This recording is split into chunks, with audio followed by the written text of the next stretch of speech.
Tonight, a small town scandal when a beloved minister is killed. And his wife and children go missing, but for how long and why?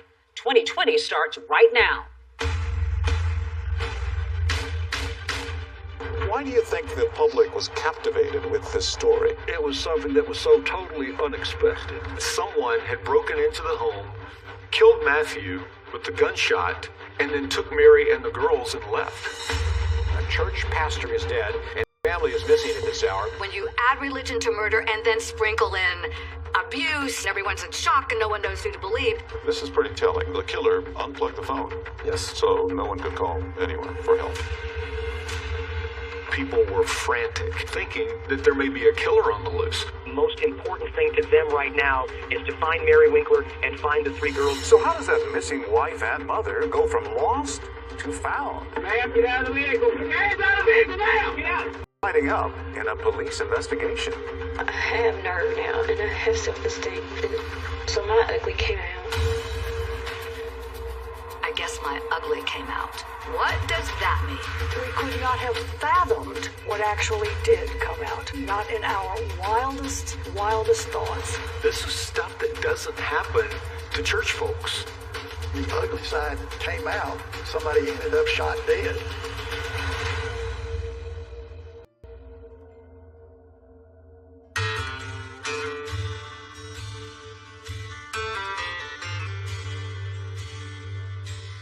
It became one of the biggest, most talked about stories in the entire country. And it all started here in the heart of the Bible Belt, in this small church in the tiny town of Selmer, Tennessee. Matthew Winkler would preach to his congregation every Sunday morning here about right and wrong and about living your life in the service of God.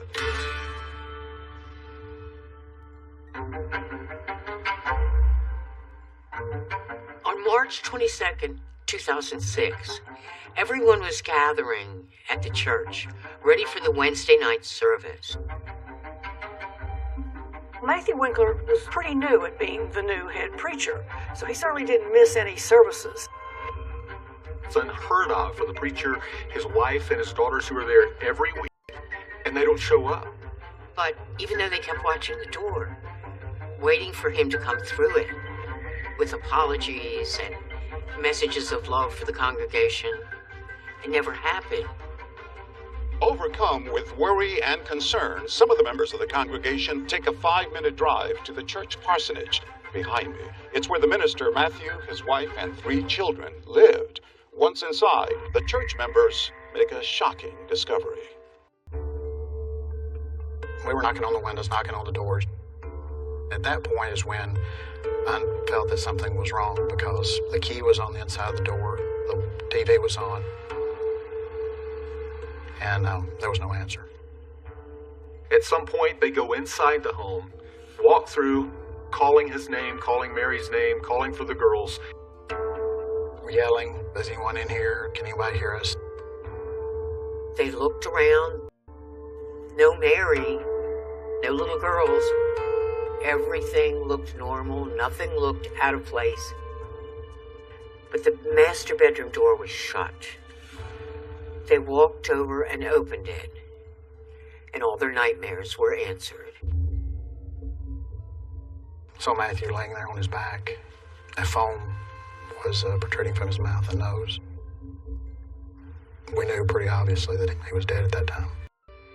So we called 911, and then we all gathered in the living room and held hands and prayed for Mary and the children because we assumed that they had been abducted.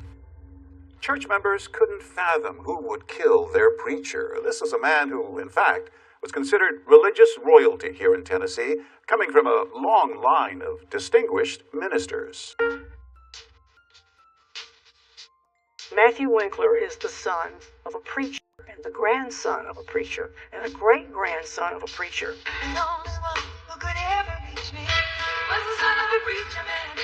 It's in his blood, literally. Mary grew up in a Church of Christ family also. Mary was raised in a strict household in Knoxville, Tennessee. At South Doyle High School, she was known as a reserved student with a good sense of humor. She didn't draw a lot of attention to herself. It's also true of many women in the Churches of Christ Church. They don't want to bring a lot of attention on themselves. Mary was cute as a button. She was always ready with a smile and a touch on the hand.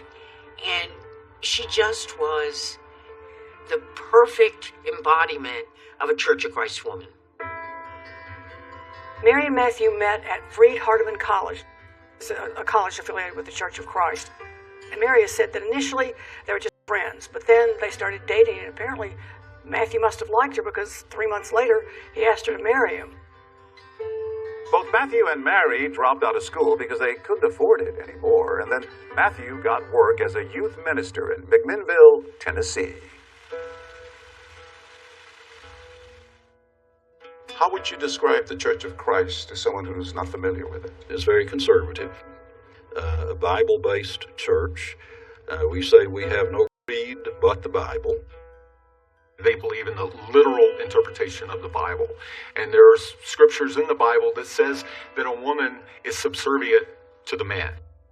The board of elders, the preacher, all of those in the leadership positions are men. Tell me about Matthew's temperament.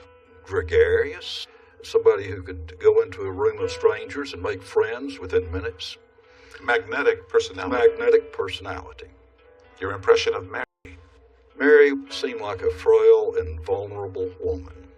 She had a downcast look. She would not make eye contact, and she was walking 3 or 4 steps behind Matthew.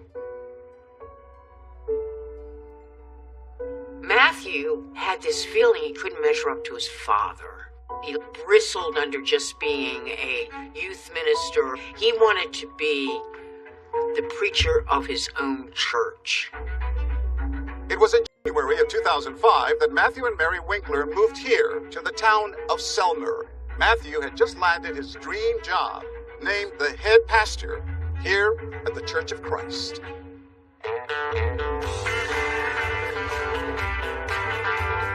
Selmer is a sleepy little town in Tennessee, right by the border with Mississippi.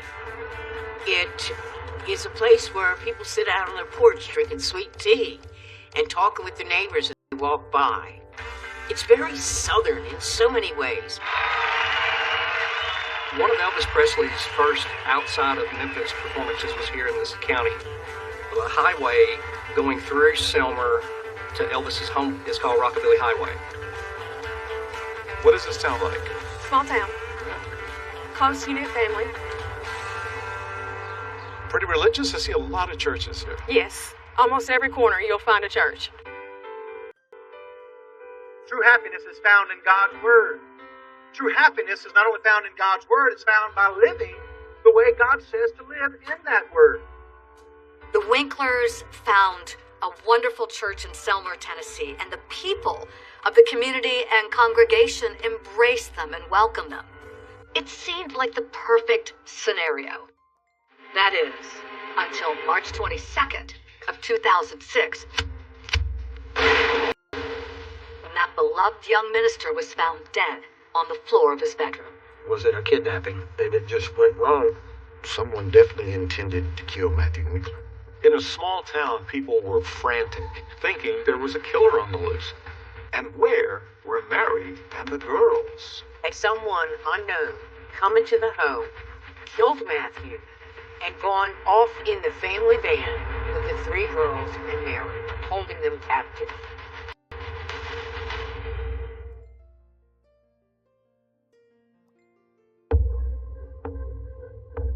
On March 21st, 2006, in the small town of Selmer, Tennessee, Matthew and Mary Winkler, along with their 3 little girls, settle in for a quiet evening at home. They order pizza and watch the animated movie Chicken Little. The sky is falling! The sky is falling! But somehow, this everyday peaceful family activity would turn into a gruesome crime scene with seemingly deadly intention. Matthew Winkler was shot in the back with a 12-gauge shotgun. 12-gauge shotgun is either used to hunt or personal protection, and it's used to kill. My initial thought was someone definitely intended to kill Matthew Winkler. members of the 4th Street Church of Christ find their beloved minister, Matthew Winkler, dead in his home, just minutes away from the sanctuary, they immediately call the police. Where were you when you got the phone call? I was at home, of course, in bed, or getting ready to go to bed. Then I immediately started reaching out to the agents and the crime scene team to get them to start responding to this location. When the police came into the house, they cleared all the church members out, but they interviewed them as well and started picking apart the scene, looking for anything that could give them information. They would have started with the interior, taking photographs, taking measurements. Nothing was out of place. It wasn't ransacked, looking for valuables. But what would stand out is when you got to the back bedroom. There were blood stains on the pillows. There were blood stains on the floor. Matthew was laying beside the bed, and that's where he was found. But you think he was shot while he was still in bed? Yes, and we would have rolled over. Investigators were thinking of a lot of things that this scenario suggested. You have someone fatally wounded. No one else is around. Is this some type of robbery that had turned into murder? Was this a vendetta or was it a kidnapping? And it just went wrong. At that point, you don't know? You don't know. I mean, it's a mystery. What do we have here? This is actually the bed. This is the that bed? Would have been where he was sleeping. Could have been shot from here or from here? Well, probably from this side. He was shot on the bed, so that tells you that the shooter had no confrontation with him. There was no defense that Matthew could have put up, being that he was shot in the back. And this is the shotgun shell? It's actually the round that killed him. Over here, this is the bird shot. That's some of the bird shot. Recovered from his body? Correct. This is the actual shotgun? Yes, sir. Can you show it to us? That's 12 gauge pump. What kind of damage can it do? Close up. Well, lots of damage. A 12-gauge shotgun shooting birdshot. When it makes impact, it's going to explode with all of these pellets. And Matthew has somewhere over 70 pellets in his back. And for investigators, each crime scene tells its own story. And this one would reveal a chilling detail. It seemed that the perpetrator wanted to seal Matthew's fate with absolute certainty. They were very disturbed when they noticed the telephone clearly placed in a position that was out of Matthew's reach. And it was disconnected from the wall jack. So the killer unplugged the phone? Yes. So no one could call anywhere for help? That's what we believe. Even if he was able to survive or even live long enough to reach up and grab the receiver and hit zero, it wasn't going to work. There is breaking news that we've been following all day out of Selmer, Tennessee. It is a case of tragedy in a small town. A church pastor is dead. While investigators were combing through the crime scene, news of the death of the much-beloved preacher Matthew Winkler shook Selmer to its core. And, it's just shock. Everybody's just in shock about it. This is the 4th Street Church of Christ here in Selmer, and all day long, church members have been coming and going. You can see it in their faces how distraught they are about the death of Pastor Matthew Winkler. Who would have done something like this? Everybody loved him from what we understood. People were frantic, thinking that there may be a killer somewhere in their community. And do police have a motive? They're working on any kind of theory here? Now, they are telling us very, very little about this. Matthew was often approached by people who had addiction problems or financial problems. What if Matthew turned one of those people away? What if they had come back in anger? An Amber Alert is issued for 3 little girls. Police need to find Mary Winkler, 1-year-old Brianna, 6-year-old Mary Alice, and 8-year-old Patricia. They, along with their gray minivan, were missing. Were they in danger?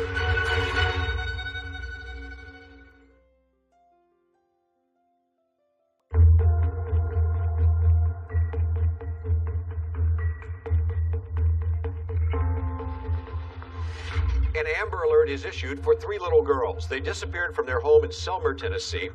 Their mother is missing as well. Church members found their father, Pastor Matthew Winkler, dead. With the young minister found dead in his bedroom, the community of Selmer was on edge. There was a possibility this could have been a burglary that turned into murder. Who is here in our community would do that? You know, this person's loose. People were worried. Take a look at the van the mother and the children may be in. It is a 2006 gray Toyota Sienna. The most important thing to them right now is to find Mary Winkler and find the 3 girls. Almost 24 hours after the discovery of Matthew's body, there's a sighting of a gray minivan matching the description of the Winklers' missing vehicle. It was spotted in the seaside community of Orange Beach, Alabama. That shoreline is particularly spectacular. They call it the Gold Coast of Alabama.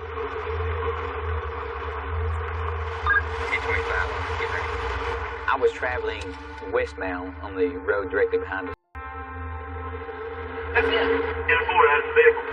And this van pulled right out in front of me, a Toyota Sienna minivan, matching the description of the van we'd been looking for. 10-4, we're pulling in the parking lot, 10:33. Knowing that there was a possibility that Mary and her girls had been kidnapped, they were extremely cautious approaching that vehicle. They had their guns out. Man, get out of the vehicle! Get out of the vehicle now! Step out of the vehicle! Put the vehicle in park and step out!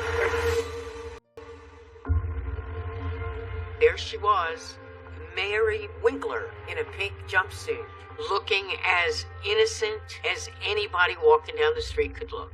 With no supposed kidnapper behind the wheel, Walk back! Walk back! Keep walking! Mary Winkler goes from being a potential victim to a suspect in her husband's death.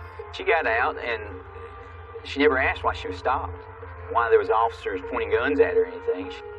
She made really an expression on her face, and she was detained. Hey girl, how you doing? After we detained her, we ran to the minivan to check the welfare of the children. They just kept repeating, what's going on, where's mommy going?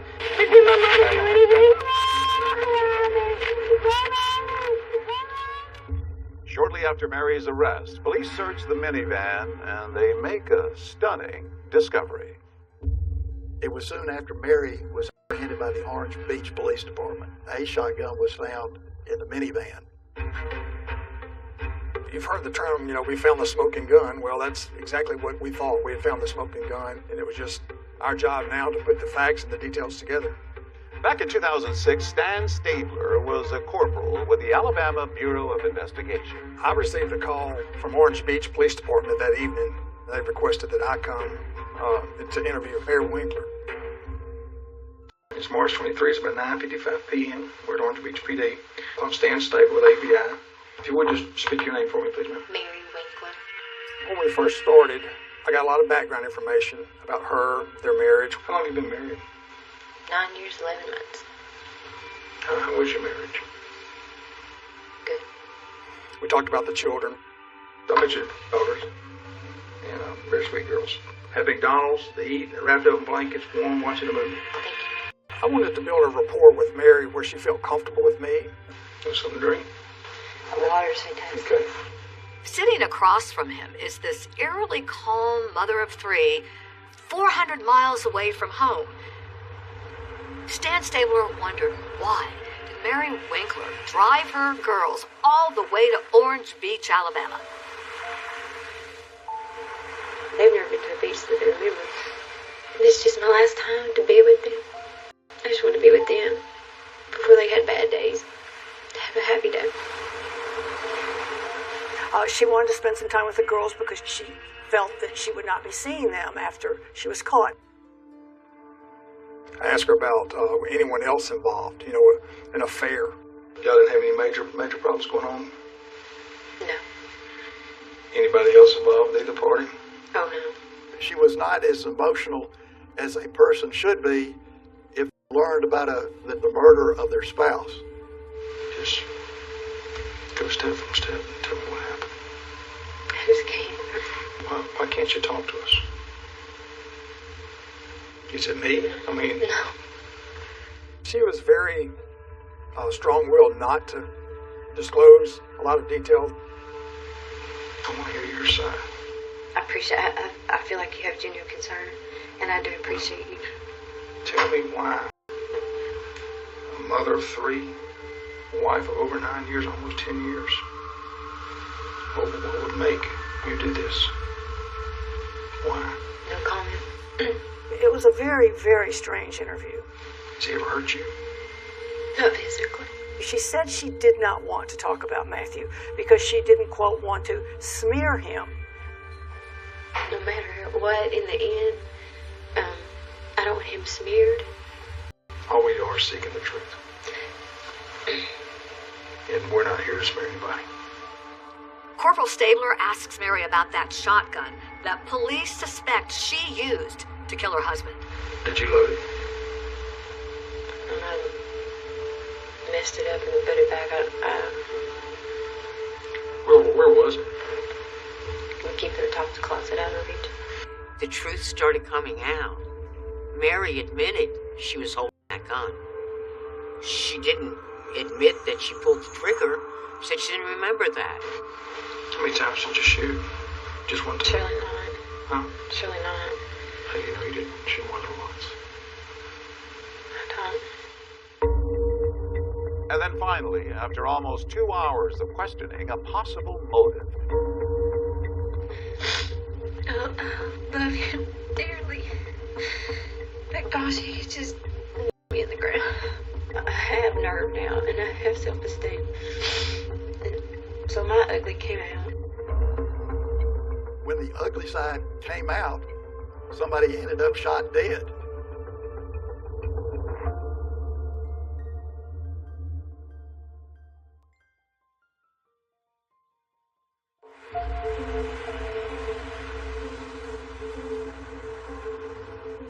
For almost 2 hours, Corporal Stabler prods Mary Winkler about her relationship with her late husband, Matthew. Mary Winkler eventually, during that interview in Alabama, did tell investigators that he picked on her. What she was describing as someone who was abusive. How would he run you down? Just chewing on it. Just fussing at you, Just nagging all the mistakes. time. It's so well deserved by all means. It gets old. But gosh, I don't want to talk about that now. Love you dearly. But gosh, he could just nail me in the ground. I just took it like a mouse. Didn't think anything different. I never spoke up. She told me he was a good man. He was a good father. He was a good husband. She said, at times he would get mad. She related it to blood pressure problems. But he was so good.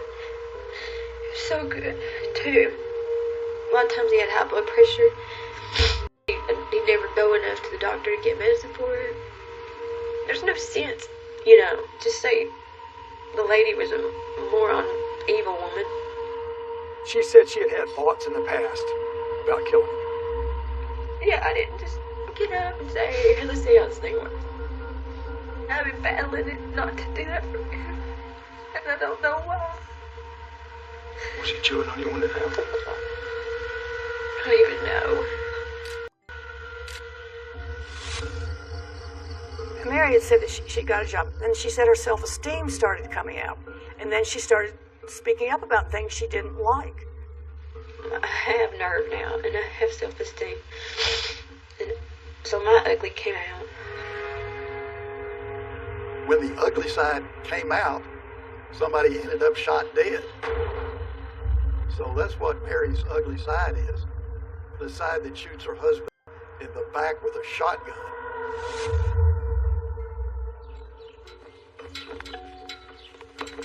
Mary waived her right to an extradition hearing and willingly went back to face justice in Tennessee. While in Tennessee, investigators from the Tennessee Bureau of Investigation take another statement from Mary, which she initials. And this time, Mary drops a few bombshells about the morning Matthew was killed. While she never admits to pulling the trigger of the shotgun, Mary does tell TBI agents she heard a loud boom, wiped blood from Matthew's mouth, and told them she was sorry. It became real obvious that there was only one thing for the police in Tennessee to do, and that was to charge her with murder. The startling account of a pastor's wife accused of killing her husband becomes big national news. This is Good Morning America. That murder mystery that has stunned everyone. A popular minister in Tennessee gunned down in his home, and the confessed killer is his young wife. Why? People were like, what? The preacher's wife? That's who killed him?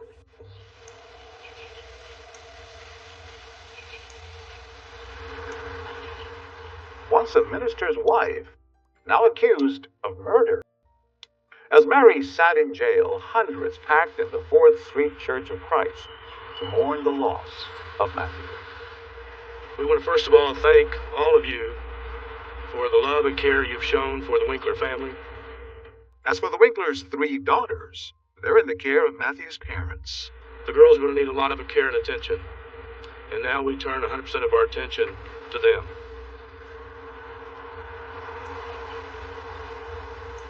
As the news of Mary Winkler's arrest spread like wildfire through this tight-knit community of Silmer, there were rumblings that her husband Matthew may have had a darker side. There had to be a good reason, some speculated, for Mary to pick up that shotgun and then shoot her husband in the back. People were wondering what would cause them to have their ugly come out.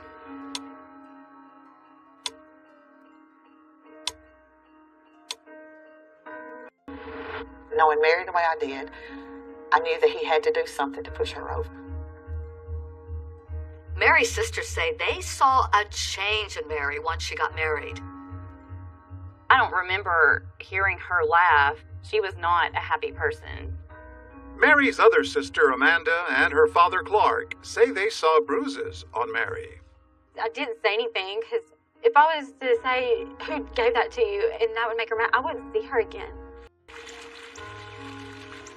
I saw terrible bruises, the heaviest of makeup covering facial bruises. So one day I confronted her and I said, Mary Carol, you are coming off as a very abused wife. And Mary Carol would hang her head and say, no, Dad, everything's all right, everything's all right.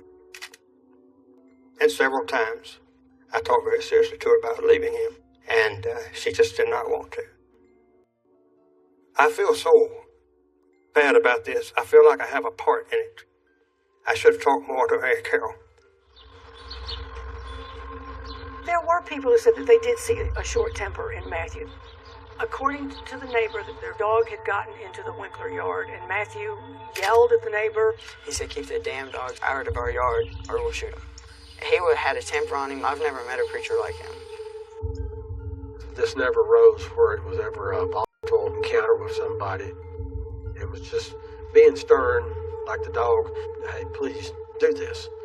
I've warned you. As investigators dig deep into the Winklers' lives, they come to believe that Matthew's killing may actually have been about money. That's what was the root of the evil in this whole situation. According to them, Mary was knee-deep in financial fraud, and investigators suspect that weighing heavily on her mind was an upcoming trip to the local bank. The banker set a meeting for Mary and Matthew to meet at the bank on March 22nd. I think she was desperate and afraid.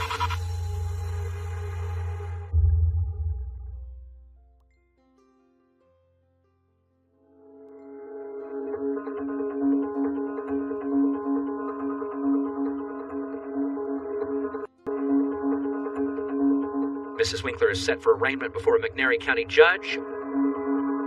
After Matthew's death, Mary appeared in a Selmer courtroom, trading in her Sunday best for an orange jumpsuit.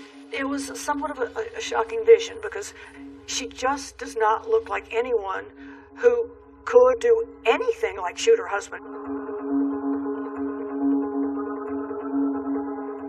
State of Tennessee versus Mary Carol Winkler. You're charged under Tennessee Code with first-degree murder. After pleading not guilty to first-degree murder, Mary is led away in shackles. Outside of the courthouse, church members stood in solidarity with the preacher's wife. We had a special prayer for her at church last night, and we forgave her. It's in God's plan, but there has to be a reason, because if we can't believe that, we cannot go on. Mary's supporters believe that her years of alleged abuse culminated in the accidental shooting death of her husband. But investigators say the real motive in this case was money. Early on in the investigation, TBI was interviewing local banks, and they more or less came to the TBI and said, "We got to tell you what's going on here." Investigators have learned from bank officials that Mary was in over her head financially after they say she got caught up in a so-called lottery scam, which was sweeping the country. A lottery scam is when you get email or even a letter that tells you that you have won a lottery. Here's how it works. The scammer sends a counterfeit check for an initial payment worth thousands of dollars. Now, in return, you're supposed to send them money to cover the processing fees. The scammers make money off what you send them. Meanwhile, all you get is a worthless check. Mary had entered all sorts of things. So when she got this saying that she'd won $250,000, she believed him. What do we have here? These are bogus checks. So Mary Winkler got these checks in the mail. Yes. And she thought, wow, $4,880, $4,900. Yeah. You're going to receive lots more once you send us the money. But she did not send the money back. She kept all of them. Back in those days, if a person deposited a check or cashed a check, they would actually receive the complete amount of money because it immediately went into your bank account. Back then, you just didn't have the automation like you have today. So it could take weeks for the checks to come back as counterfeit. So when that happened, the banks wanted their money back from Mary, over $16,000. And that is when investigators allege Mary cooked up a scheme of her own to cover her losses. She was actually writing checks for one bank to cover checks at another bank. What investigators say Mary was doing is called check kiting, floating funds between banks, and that's where the kite comes in. And in doing so, she knew that she didn't have the funds in that bank to cover the charges, and that is an illegal act. It's easy to see how desperation can lead you down that path where you're trying to find a way out and you don't know what to do. Was there any evidence that Matthew, her husband, the minister, was in on this or knew about it? We have no evidence because he never went to the bank. He never had his name on anything. These other accounts was in her name, so he wouldn't have access to her accounts. According to investigators, Mary went to great lengths to conceal her alleged financial crimes from Matthew. They say she opened up a personal account out of town, changed her mailing address to a P.O. box, and she even tried to remove Matthew's name from their bank account. But investigators say Mary's alleged financial scheme fell apart after one late deposit sent her bank account into a tailspin. I think it got a little out of hand because she got at some point like $5,000 overdrawn, which is a really bad position to be in. $5,000 in 2006 on a small town pastor's pay and a substitute teacher. You might as well say $100,000. Things came to a head on March 21st, 2006. That day, Mary Winkler was working as a substitute teacher here at Selmer Elementary School. She receives an urgent call from the bank asking her to come in the very next day to clear up her overdrawn account. And they tell her to bring her husband Matthew along. In fact, in this statement to TBI, Mary admitted to having a heated discussion with Matthew about their finances the night before the shooting. She says, "I had gotten a call from the bank, and we were having troubles. Mostly my fault. Bad bookkeeping." And then she goes on to say that the two were upset with each other and that she got to a point and snapped. Do you think this is why she killed him? Oh, yes. That somebody's going to have to face the music, and it was going to come back on her. There must have been a lot of pressure on Mary to keep that away from Matthew. It was going to be embarrassing for the Church of Christ congregation. It was going to speak very loudly that something's amiss in this family. It's a reflection of the church. It's a reflection of God.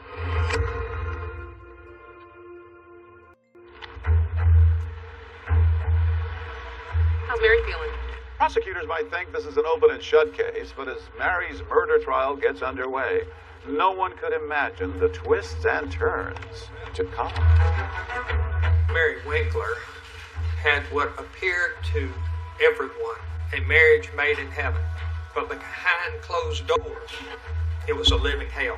Miss Winkler, come forward, please, ma'am. And when the demure preacher's wife takes the stand, dark and lurid details would soon come to light.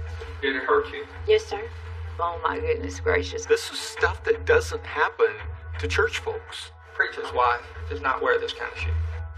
Had there been a quiet rage brewing, We could not have fathomed what actually did come out. Not in our wildest thoughts.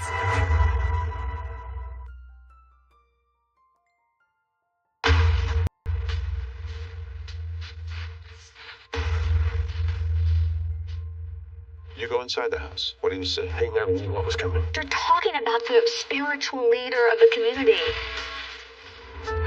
And now he's got a hellacious shotgun wound in his back. And his wife wants you to believe that she was driven to it. She certainly wasn't acting like someone who shot her husband in the back. I don't know that anyone anywhere had any idea of what was to come in this trial. So it got heated in the jury room. How are you going to defend yourself? He threatened me with the shotgun many times, put it in my face. Mary Winkler appeared to have had a marriage made in heaven, but behind closed doors, it was a living hell. When they brought out the shoe and the wig, there was a gasp in the courtroom. Matthew wanted me to wear it to dress up. Dress up for what purpose, Mary? Sex. Oh my God, wow. But if you looked up spousal abuse in the dictionary, you're going to see Mary Winkler's picture looking back at you. Was Mary Winkler a victim or a villain? Will the real Mary Winkler please stand up?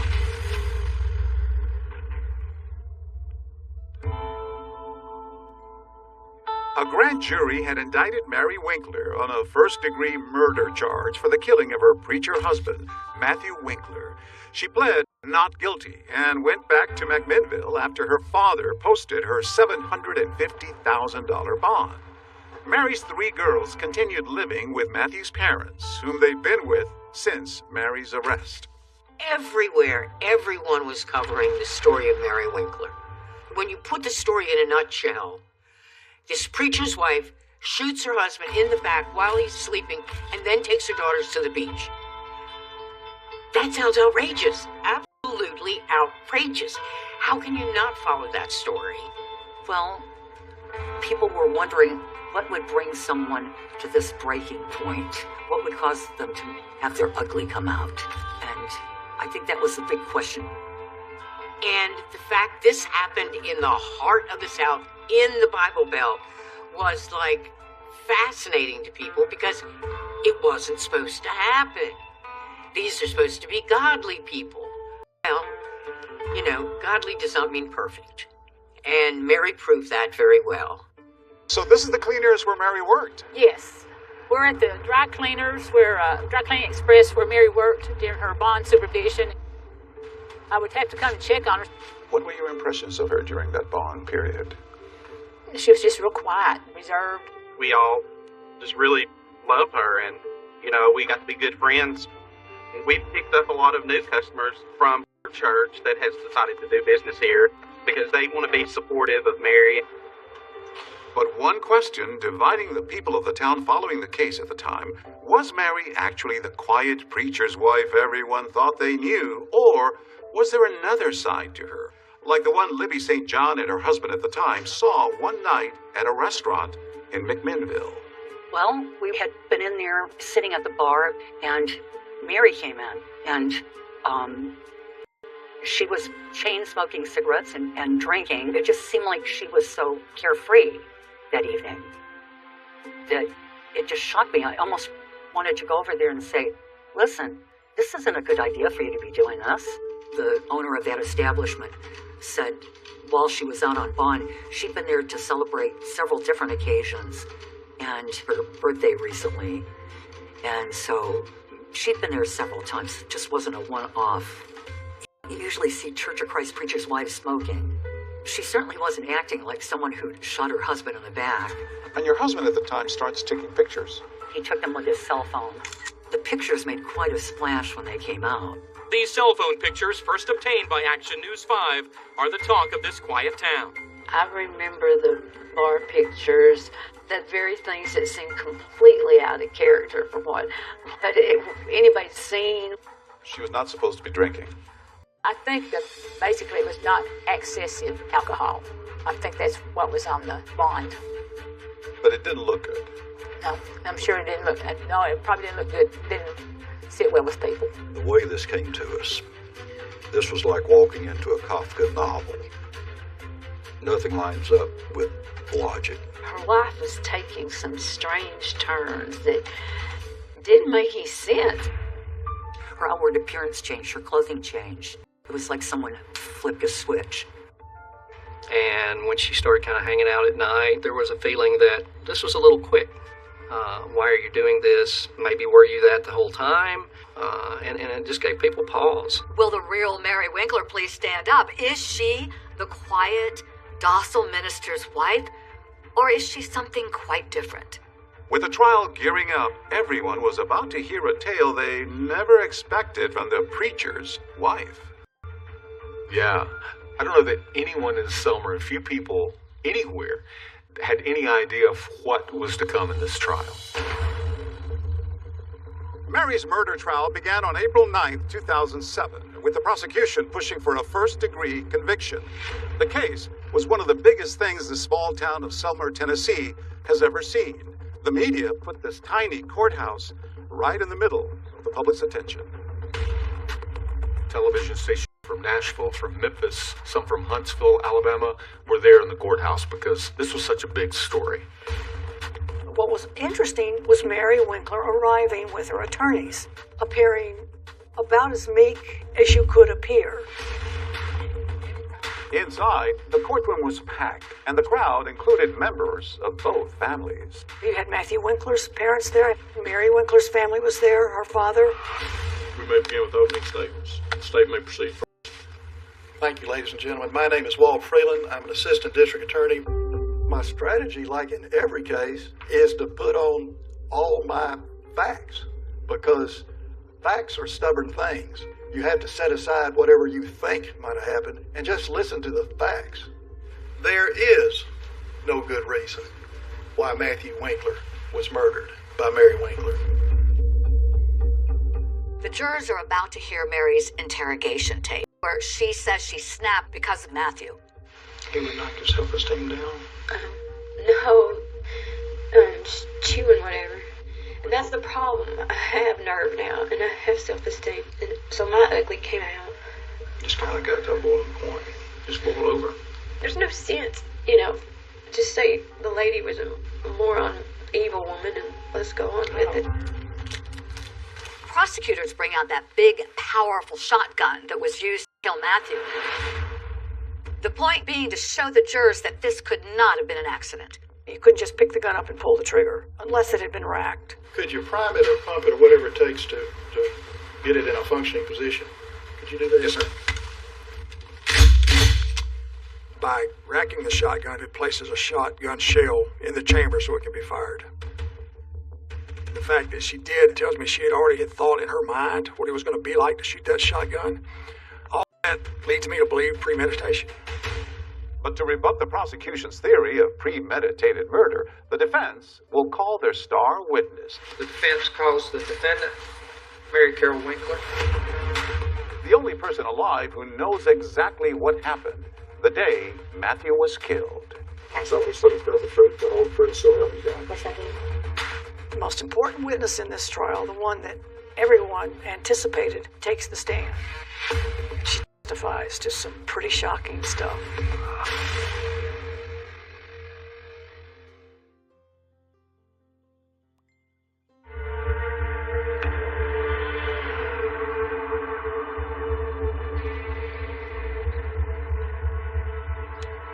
jury has just heard audio of Mary Winkler's interrogation, where she seems to imply that she suddenly snapped because of her husband Matthew's treatment of her. I have nerve now, and I have self-esteem. So my ugly came out. Prosecutors tell the jury that Mary's real motive for the killing had nothing to do with Matthew's treatment of her. Instead, they say that the motive was about that alleged financial fraud they claim she was knee-deep in. This was a premeditated act because Mary Winkler was in control. Although investigators believe that the money was the motive in this case, they never charged Mary with any financial crimes. She was the one that handled the finances. The finances were in shambles. A bank investigator testifies that Mary had allegedly been scamming banks out of thousands of dollars by writing checks to herself and then floating money from one account to another. These deposits were drawn off at the same bank, First State Bank, and were deposited within days of each other into ATM at Regions. So this check from Mary Winkler to Mary Winkler for $2,000 was deposited into Mary Winkler's personal account on March 20th, 2006. Correct. March 22nd, 2006, Mary Winkler and her husband Matthew were supposed to go to the bank and explain where the money came from, where the money went, and how they were going to pay it back. The house of cards which he set up was falling down. March 22nd was the day it ended up that he was shot. The prosecution claimed that Mary killed her husband Matthew because of the deep financial hole that she had dug for herself. But when it was the defense's turn, they painted a very different picture of Mary, claiming she was the victim in this case, and Matthew was the villain. Mary Winkler appeared to have had a marriage made in heaven. But behind closed doors, it was a living hell. The proof will show that Mary was his whipping boy. Part of the defense strategy was to put Matthew on trial. They put on the stand a church secretary who claimed she overheard some really harsh words coming from Matthew to Mary. The tone, the sounds were of anger, berating. What did you say to Matthew? Those are things that a husband shouldn't say to a wife. You are to be a leader by example and not by force. Another witness to take the stand was Mary's own sister Tabitha. And she said Mary complained that Matthew tried to keep her away from her family and control her every move. How would he act to her? He pretty much dictated anything that she did. She wasn't allowed to make any decisions for herself.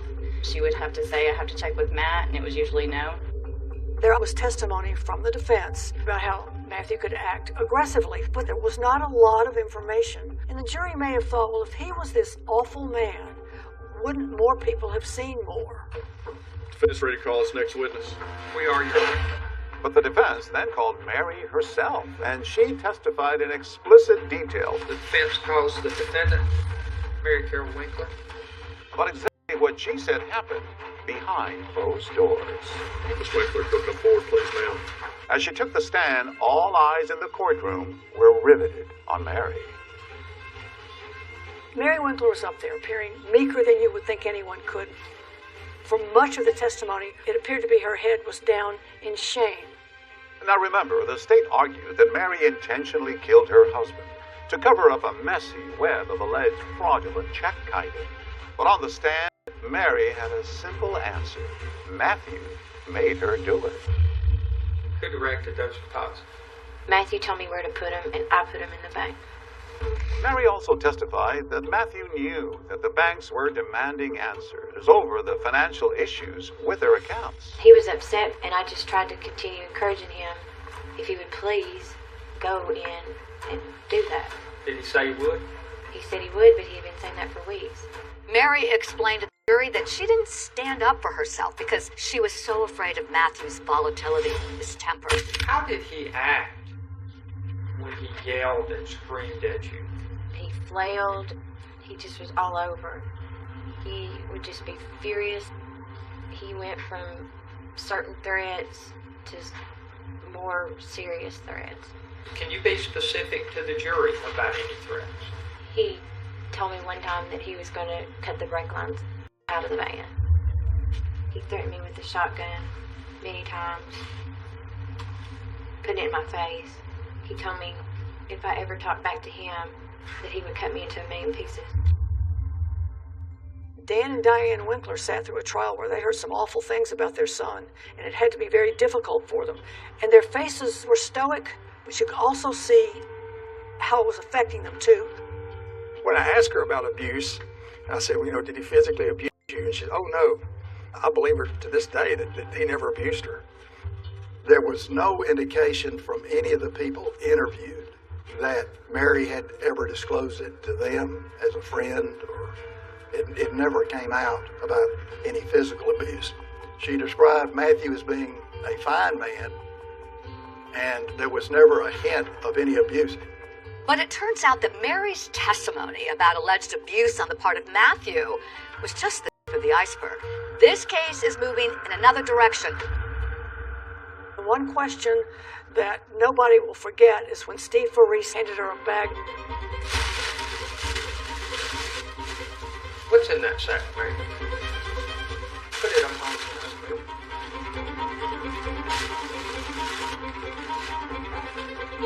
When she was testifying to all of this, oh my God, wow.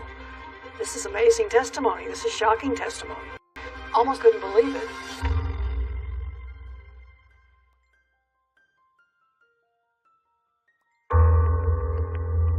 On trial for the murder of her preacher husband Matthew, Mary Winkler tells jurors that she was living in a marriage from hell. I had asked Matthew to have a divorce, and he absolutely denied it. That would not be allowed. That was not an option. No, sir. According to who? Matthew. Preachers can't get a divorce. People want to know, okay, how do you preach the things you preach and you're divorced? Mary's defense team would also expose what they said was another dark side of the Winklers' marriage. One that would take this trial into a surprisingly different arena. What's in that sack, Mary? You in a wig. Show me the shoe that's in there.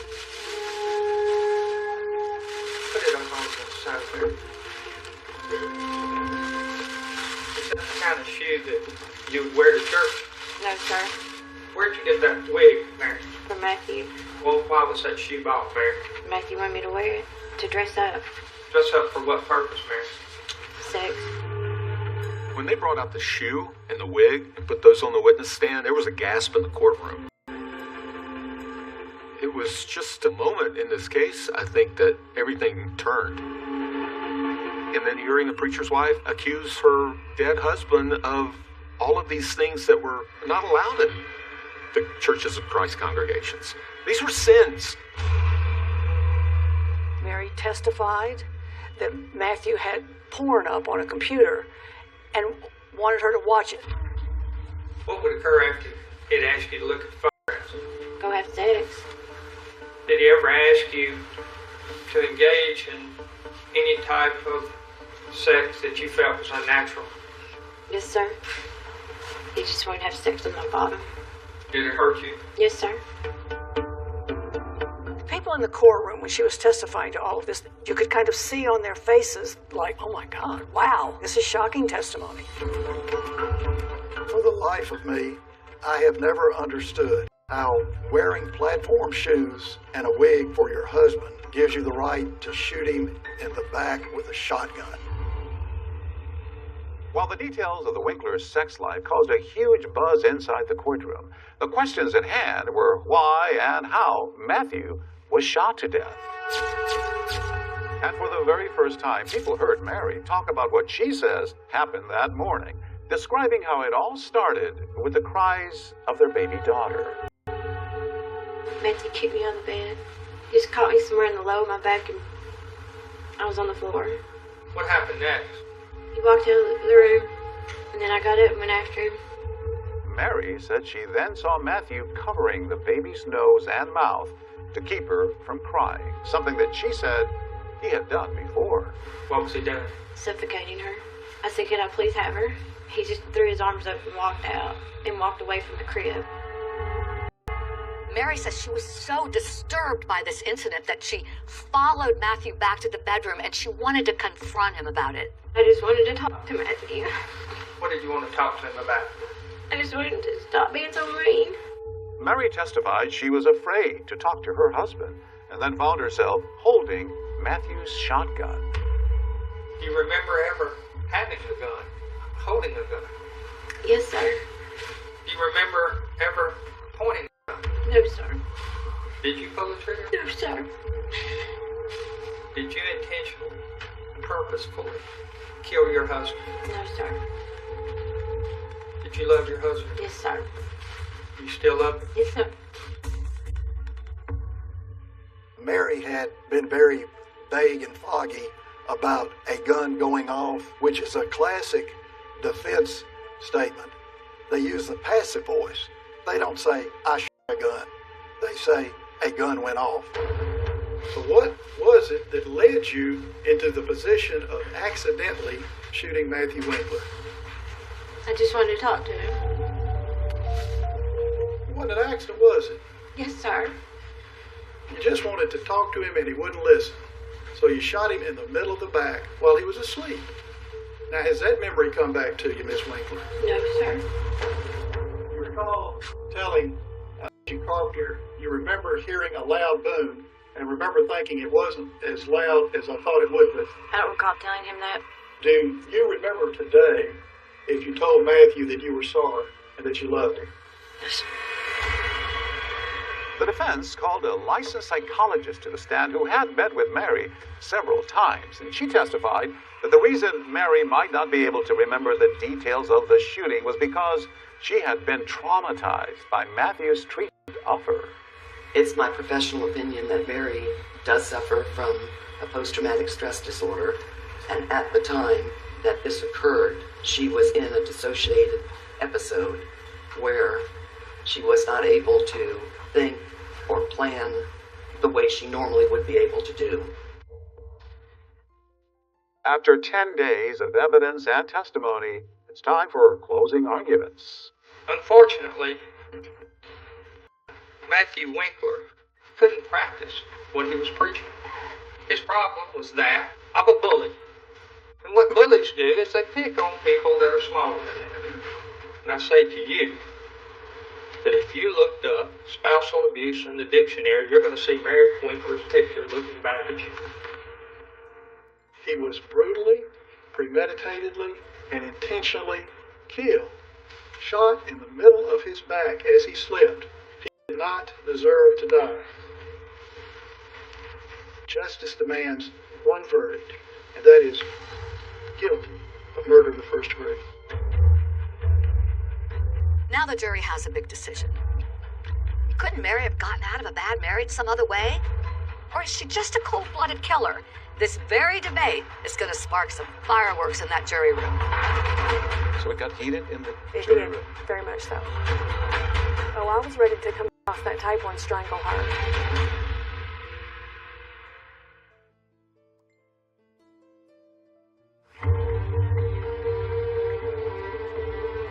This morning, the jury is in deliberations, and Mary Winkler's fate hangs in the balance. Emotions ran high as jurors seemed hopelessly divided on whether Matthew Winkler's death was murder or a fatal accident. There was some that didn't feel like she should get anything. They were ready to let her walk. They felt like he deserved what he got. And then you had some that was like, yes, she was abused, but she did take a life, and that she should get something out of it. We were very stressed during that time because we didn't know how to work it out. So it got heated in the It jury did, room. very much so. I hear that you got frustrated because one of the jurors wouldn't even admit that she pulled the trigger. Yes. Refused to believe it. And I looked at her and I was like, what? I was ready to come across that table and strangle her. Because I thought that was completely ridiculous. The jury also had doubts about the prosecution's claim that Mary killed Matthew to avoid embarrassment over their alleged financial troubles. People did not care about the money aspect of it. That was not what was on our minds. Even though she was called by the bank to go see them the next day, the day he was shot? No, at the very forefront was the abuse. It never wavered from the forefront of our thoughts. The jurors could convict Mary of first-degree murder, second-degree murder, voluntary or involuntary manslaughter, and it's anyone's guess where they were going to go. And now you are looking at a live picture inside the courtroom. There you see Matthew Winkler's family, and they're all waiting for the jury. After 8 hours of deliberation, the jury had finally reached a verdict.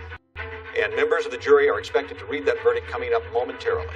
Miss Winkler, if you could please stand, ma'am. And in true Mary Winkler fashion, she remained stoic as the verdict was read. We, the jury, find the defendant, Mary C. Winkler, guilty of voluntary manslaughter. There was a little bit of a gasp in the audience. I don't know that many people expected her to be convicted of anything less than first-degree murder.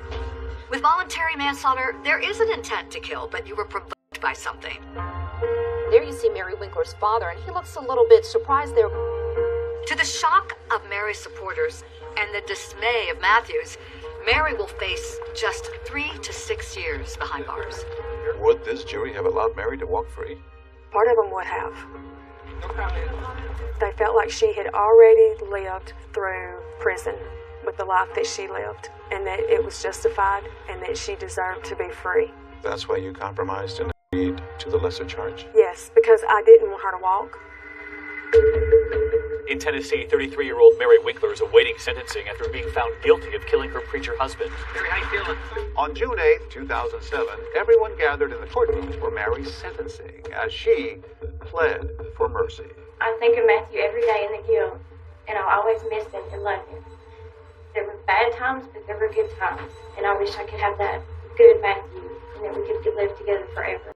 If I were Matthew's parents, that statement would have felt like a kick in the teeth.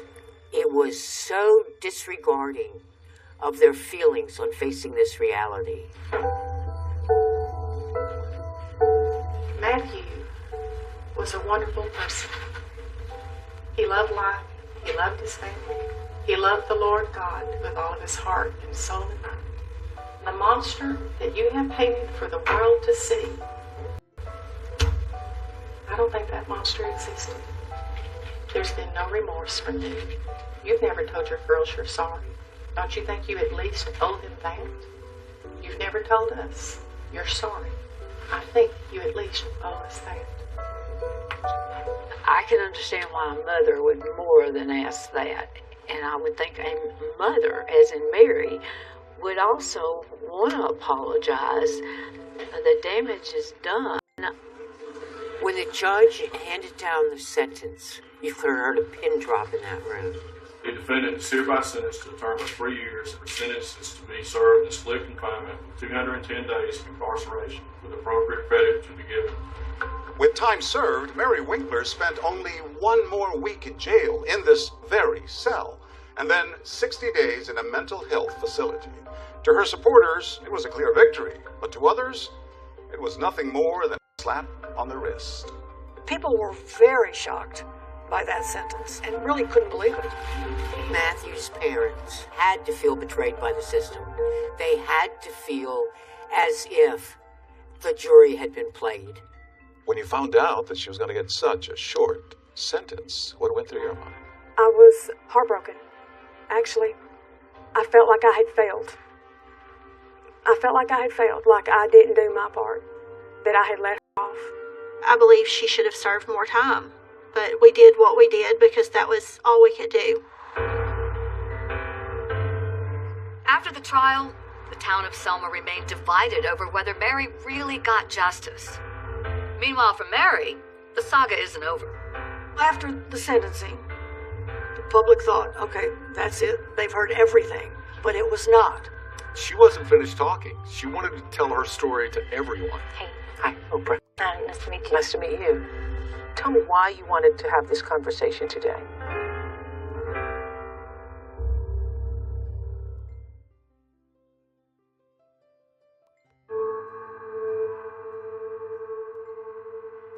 After serving an additional 7 days in jail, Mary Winkler finished out the remainder of her sentence at an undisclosed mental health facility. And while there, she had a visitor on the weekends. Turns out, while she had been working at the dry cleaners, she struck up a relationship with her boss's brother. His name? Darrell Pillow. I saw interest in Mary, and I thought Mary saw interest in me. Darrell Pillow says sparks flew. It was instant attraction when he first met Mary at his brother's dry cleaners. I was attracted to Mary. I mean, we do have a lot in common. You know, we laugh, we got the same hobbies. It felt very normal. It felt like it was meant to be, you know, that we was meant to be together. I know the first time that we sat on the couch and I hugged her and she said, oh, this is, you know, I missed this, you know, and that's what she needed. She needed somebody to hold her and hug her. I remember hearing that she may have had a new acquaintance. She was just a very sweet girl. I mean, it felt normal to be with Mary. Now, I never felt scared or threatened. Our relationship was we had an adult relationship. Even though Mary was in a mental health facility, Darrell says he would come to visit her on weekends. The two were able to get closer, and he says they even got to the point where they discussed marriage. We kind of joked around about it, you know, but it wasn't nothing serious. It's not like we set a date or you know, maybe years down the road it may happen. I don't know. But you know, the option's there. But soon after Mary was released from the facility, Darrell says she ended things with him. She just said, Darrell, I've got to be single right now. And I said, that's fine. She needs to be focused on her children. And that's where she's at right now. She is focused on her children. Since her arrest, even though she had visitation rights, Mary's 3 daughters had been living with Matthew's parents, Diane and Dan Winkler. But once back in McMinnville and now living with friends, Mary is on a mission to get those 3 girls back. Mary's got a long way to go, but she's on her road. She's on the way. She's gonna make it. Since she's gotten home, the Mary that we came to know and love, the grinning, the cutting up, you know, she's back. Mary was determined to fight, and one way she could do that was by being the perfect parolee. How do you think her time in jail impacted her life? Well, she had time to think about what happened, I'm sure, and reflect on what she had done, and I'm sure she wanted to get out so she'd get back with her children as soon as possible. Her children were very important to her. She lives and breathes every day for those girls. What she wants to do is get on with her life, let people leave her alone, get her girls back, and mourn her husband. That's her words. Now back home, the once shy and demure former preacher's wife, who wanted a quiet life, raised eyebrows again after making one of her first stops, the Oprah Winfrey Show, telling Oprah she hoped by speaking out, her story might help others. An Oprah exclusive. For the first time, Mary Winkler, the wife who killed her pastor husband. Mary Winkler appeared on Oprah just as she appeared on the stand. Very soft-spoken, very meek and mild. And but I remember Oprah wasn't buying any of it. You know, Oprah didn't let her off the hook. Was a shotgun in the baby's room? No, we kept it in the closet. Mm-hmm. It's just, I can't, there's a lot of things that don't make sense to me. Yeah. Well, imagine it makes sense to me. I know. She kept prying and asking her and just telling her, okay, help me make sense of this. The gun is aimed at him at some point. Do you remember that? Well, no, because when I heard the boom, I just took out of there and took off running. And then Mary explained to Oprah the importance of getting those girls back. I'm their mother. You killed their father. I did not want any of this to happen. Even though the girls had been living at Matthew's parents' home, the Winklers wanted to formalize it. They filed a lawsuit to adopt their granddaughters and terminate Mary's parental rights. Mary Winkler looked happy and confident when she walked into the courthouse in Huntington for another showdown with her former in-laws over custody of her 3 daughters. But there's still one more turn to come in Mary's roller coaster ride of a life. Her life seems to be normal, except for one thing.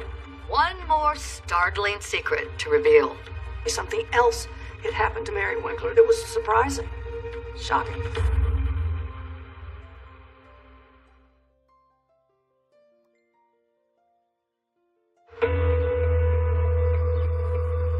Since her arrest, Mary Winkler has been locked in a custody battle with Matthew's parents. And finally, after months without her children, they reach an informal agreement out of court, giving Mary permission to take her 3 daughters back.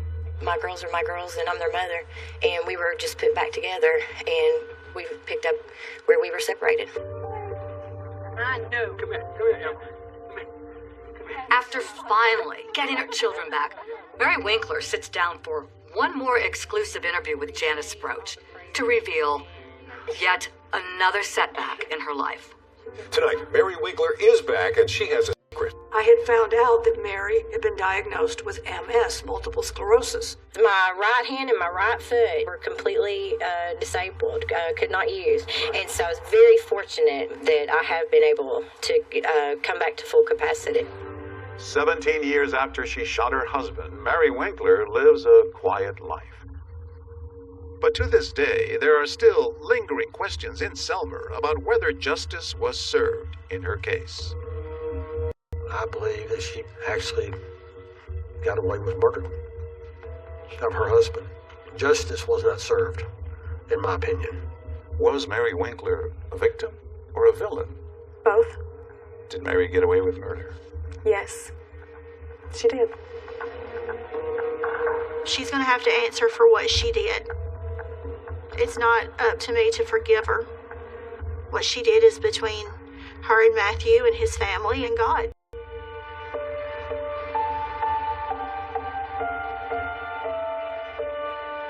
As for Matthew's parents, this tragedy that befell their son is still painfully close to their hearts.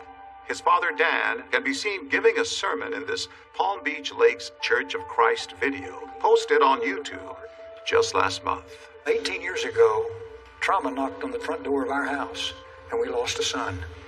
I live with that emptiness all of the time. It's been almost 2 decades, but I remember the sound of his voice. And every time we sit down at a Christmas table as a family, there's an empty place.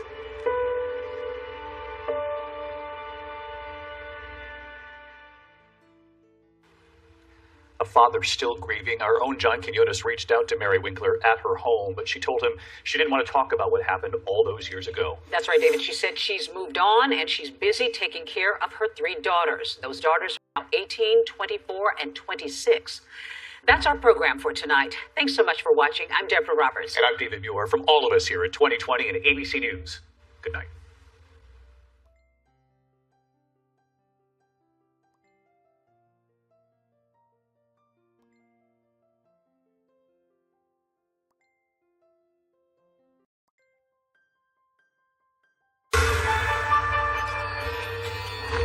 Gia was a very popular student. She'd more or less completed that morning the final A-level exam. Gia had just vanished. It was a huge shock for everyone around him. It's not something you expect in your village, is it? You know, it just doesn't happen. I remember being woken up by the police helicopter. The police helicopter picked up the person running away. You cannot expect what had happened to her had actually happened. This was every young parent's nightmare. The anguish of where is she, what's happened to her. Police! On the outskirts of Wigan lies the quiet and peaceful village of Orrell. Orrell is a really nice place to live. It's pretty quiet. We've got everything we need on our doorstep. We have loads of local shops. We have butchers, newsagents, coffee shops, craft shops. So we are very lucky around here. It's a lovely place to live.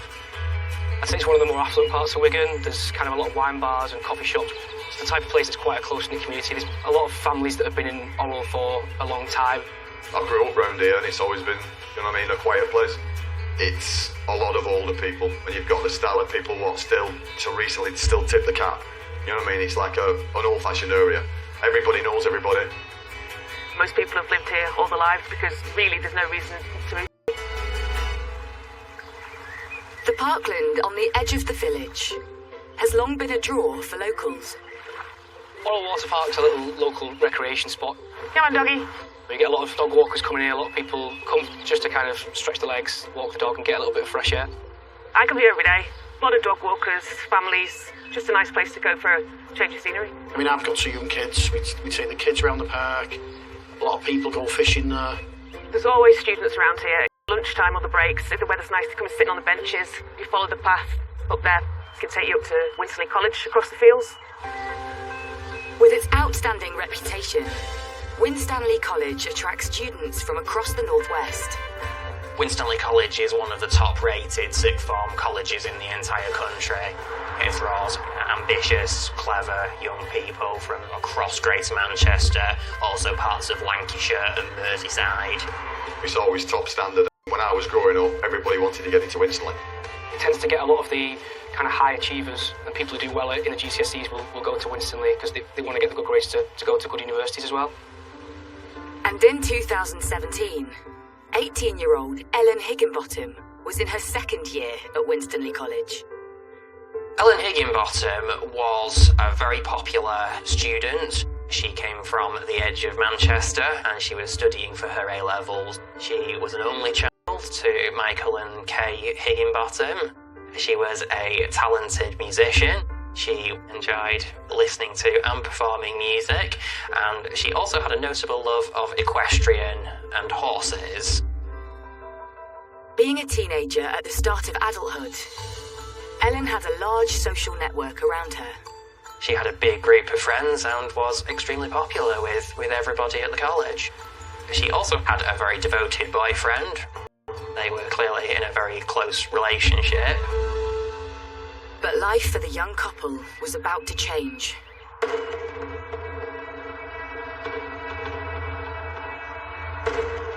was a very pleasant summer's afternoon. Ellen had more or less completed that morning, I think, her final A-level exam. So you can imagine the sort of mood that she and her friends were in, a celebratory mood. Ellen had gone into Winstanley College earlier on in the day, and because of Ellen's age, she was clearly independent. So when her particular exam was done, she went out for a walk, which the students often did. She left the college, walked over the field at the back, and entered into Orrell Water Park. It's a pleasant place to go for an afternoon stroll. Perfectly normal thing to do. You know, she just went about her business. Nothing out of the ordinary whatsoever. Ellen had told her friends she was going for a walk at the water park, then would meet up with them after their exams. But she failed to return to college at the arranged time.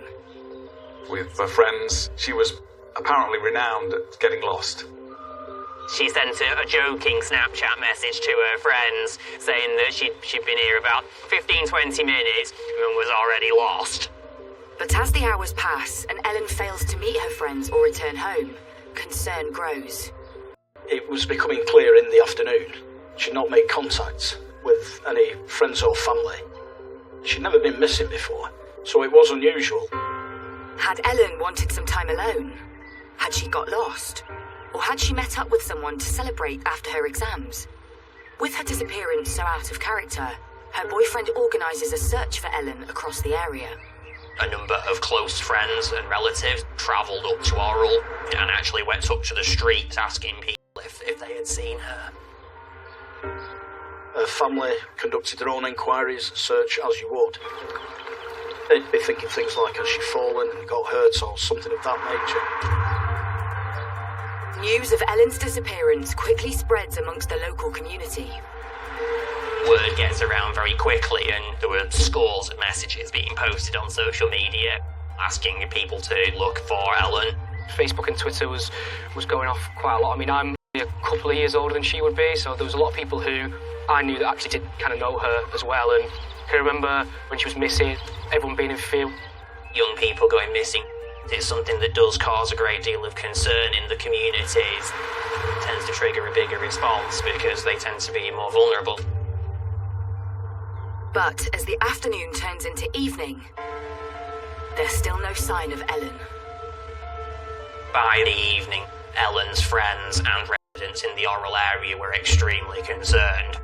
It really struck a chord that a young woman of her age had just vanished. When it became clear that they couldn't locate her, that's when police were contacted, which was around about 7:20 in the evening.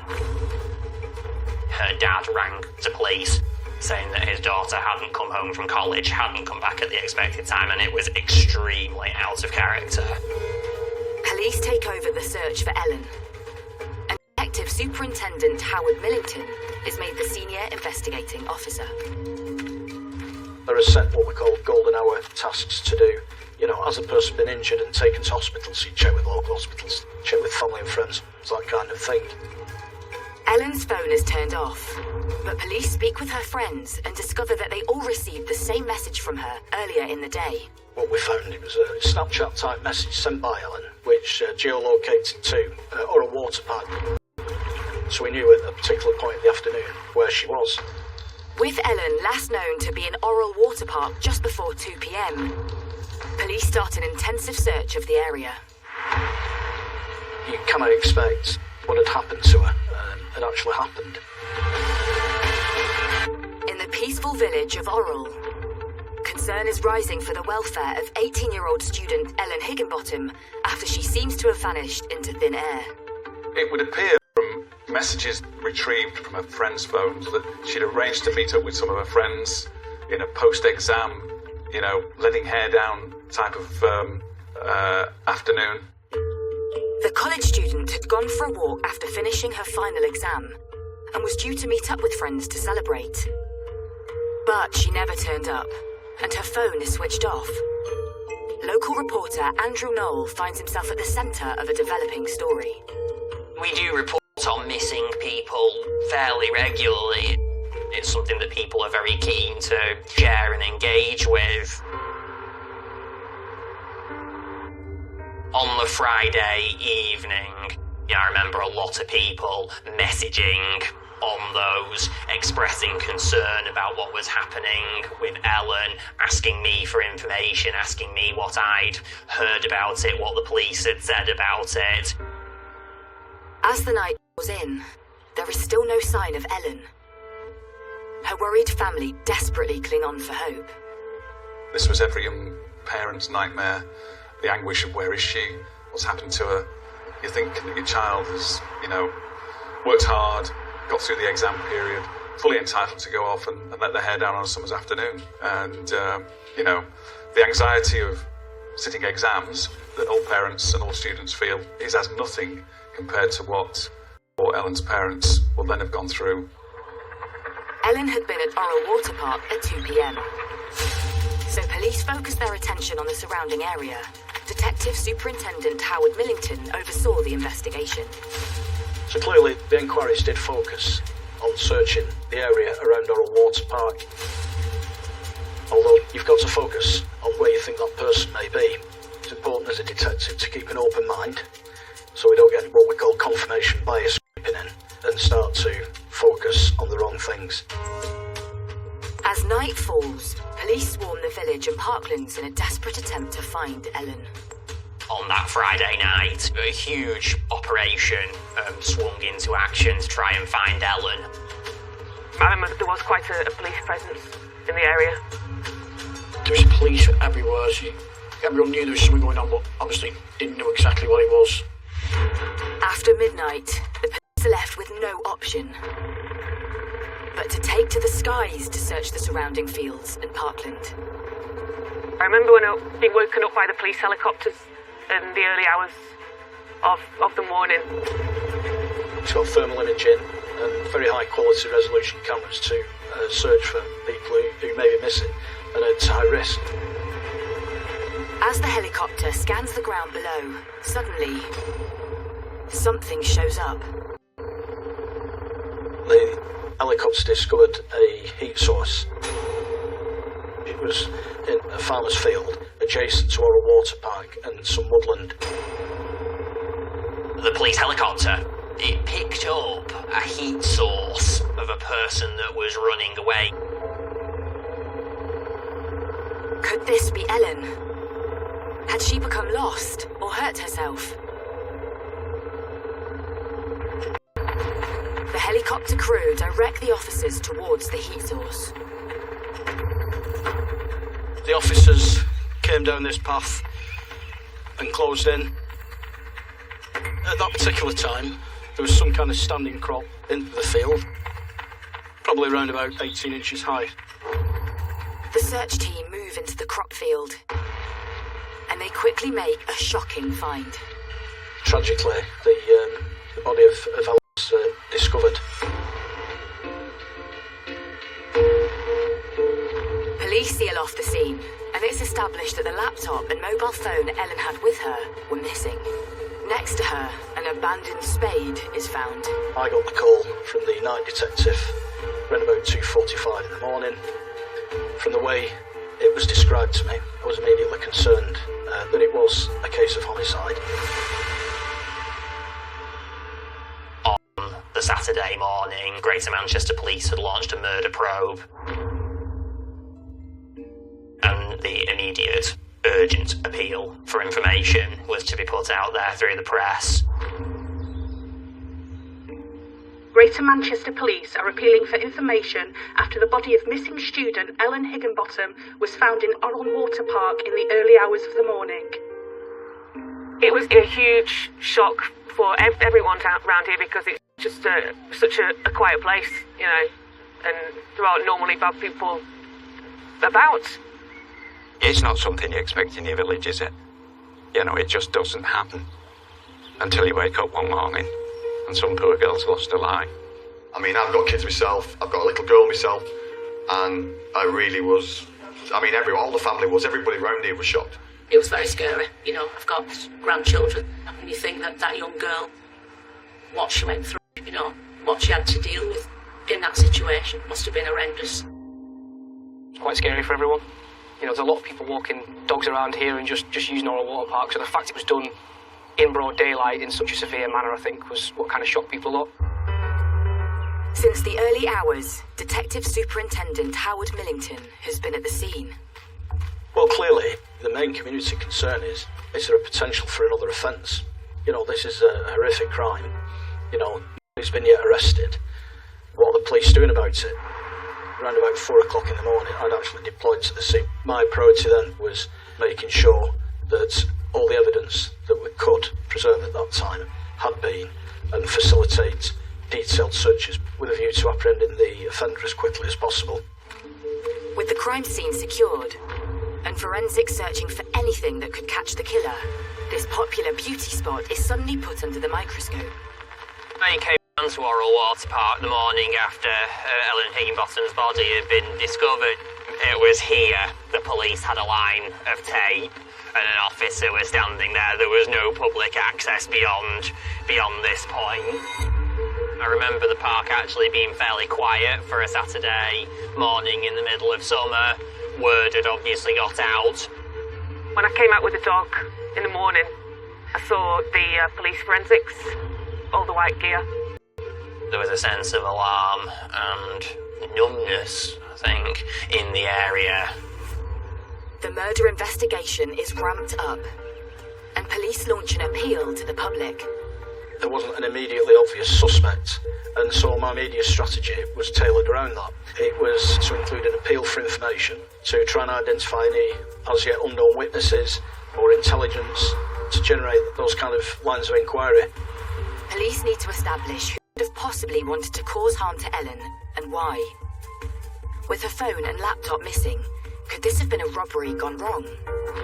Or was it somebody closer to home? I had several working hypotheses. Is this somebody in dispute with Ellen?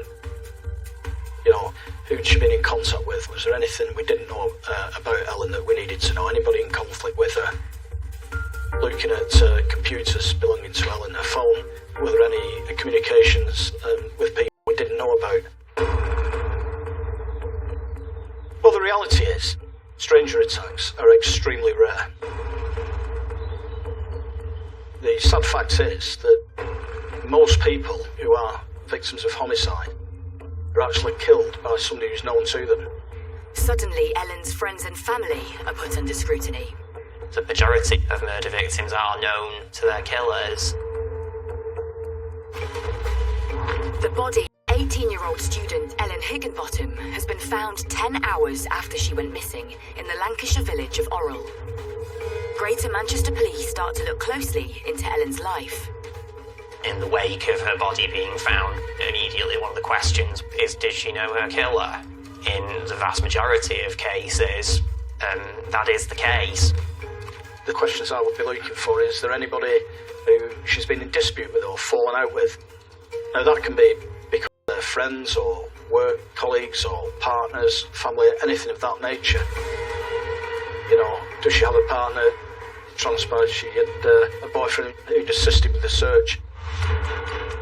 Could any of these individuals be involved?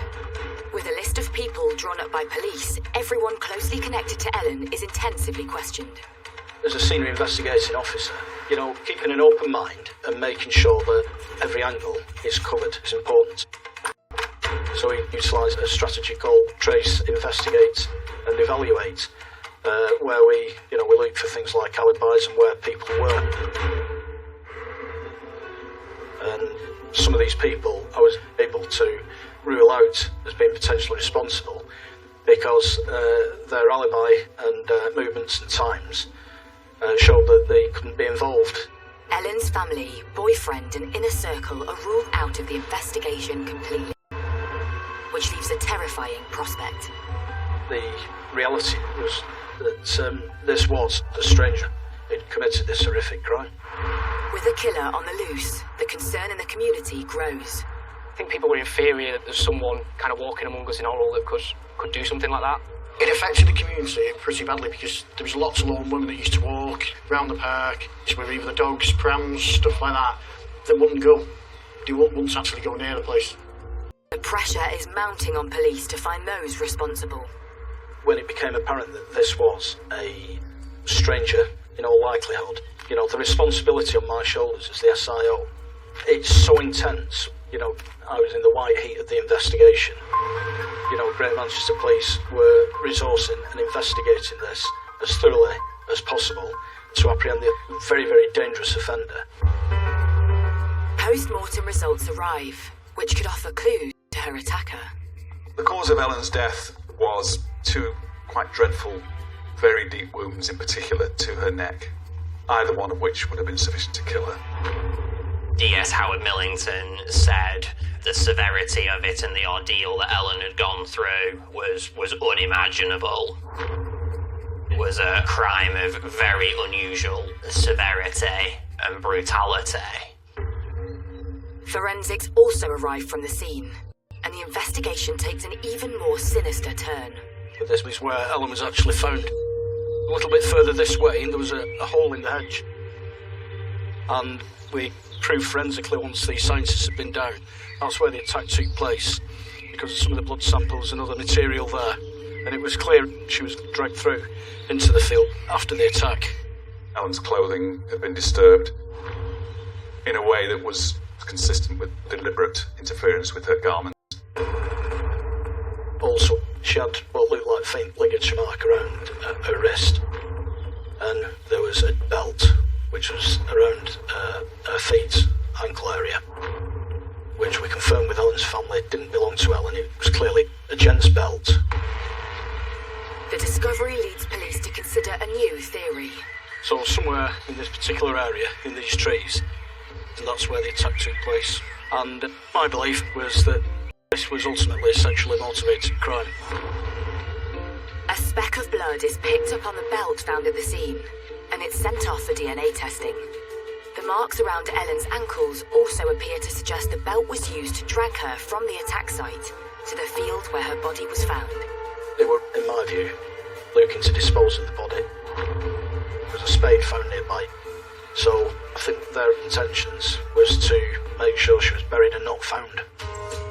Confronted with the latest evidence, police appeal to the community for information, giving out details of Ellen's missing items. The plan works, and they are contacted by a concerned local. A call was received in relation to a man acting strangely in certain circumstances. Ultimately, that led us to a piece of woodland not far away where there was a fire.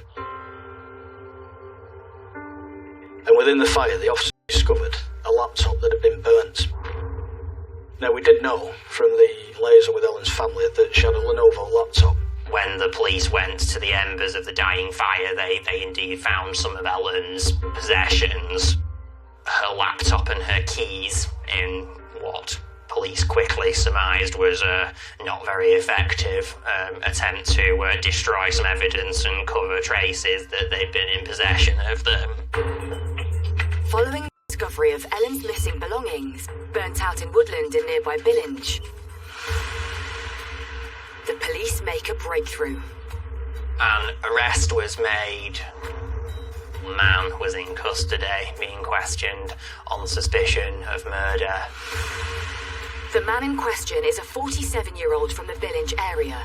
Witnesses identified him trying to set fire to items in the woods. Could this be Ellen's killer? He's taken in and questioned by police and makes a startling admission. When he was spoken to, was identified to other people who were partners and were also involved. And it transpired that these two individuals, along with the male that was arrested near this fire, had taken possession of Ellen's property, disposed of it. Police, they made 2 further arrests in and around the Orrell area. The 2 further suspects are arrested and taken into custody. A 30-year-old man and a 31-year-old woman. They are also from the Billinge area. Who are these 3 suspects? And what is their involvement in Ellen's death? As police dig further, they find no forensic evidence linking the trio to the murder scene.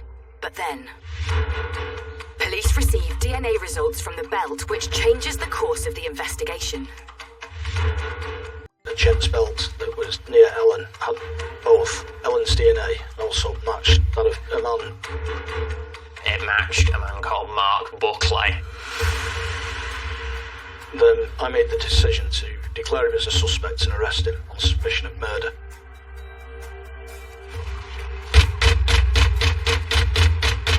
Police! You're under arrest on suspicion of murder. You do not have to say anything, but it may harm your defence if you do not mention when questioned something you'll later align in court.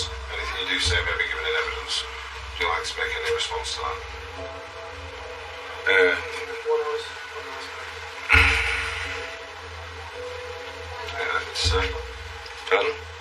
Anything to say to that? Can you let me? Yes, have you got keys on you? The keys are there, are they? Right. Okay. Well, we'll secure your property for you. Don't worry about that. Police now have 4 suspects in custody. We're going to take you back to residence now for questioning. But what is the connection between Mark Buckley and the trio who were accused of disposing of Ellen's belongings? Could Ellen's murder have been a group attack? Officers delve into Mark Buckley's background. Mark Buckley was 52 years old.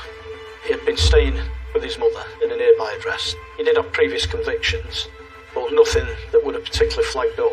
He was about to go out and commit this kind of offence. He'd been arrested over an arson incident in which he'd set fire to a neighbour's car. There were a couple of other minor matters on his police record. A fray was one of them, but absolutely nothing on this sort of scale or severity. Despite the forensic evidence against him, Mark Buckley denies any involvement with Ellen's murder. But police uncovers CCTV evidence, which shows Buckley heading towards Orrell Water Park just after 1 p.m. We managed to track some of his movements, and what that did show, he goes out in the early afternoon, and it was very warm on that day. He was wearing quite a heavy coat, long trousers, and he had like a green shopping carrier bag. And as he's going out, that looks fairly empty. We then see from the same camera Buckley coming back sometime later. When he comes back, this bag is clearly full. He's no longer wearing his coat, he's just wearing a vest, and he's just wearing shorts.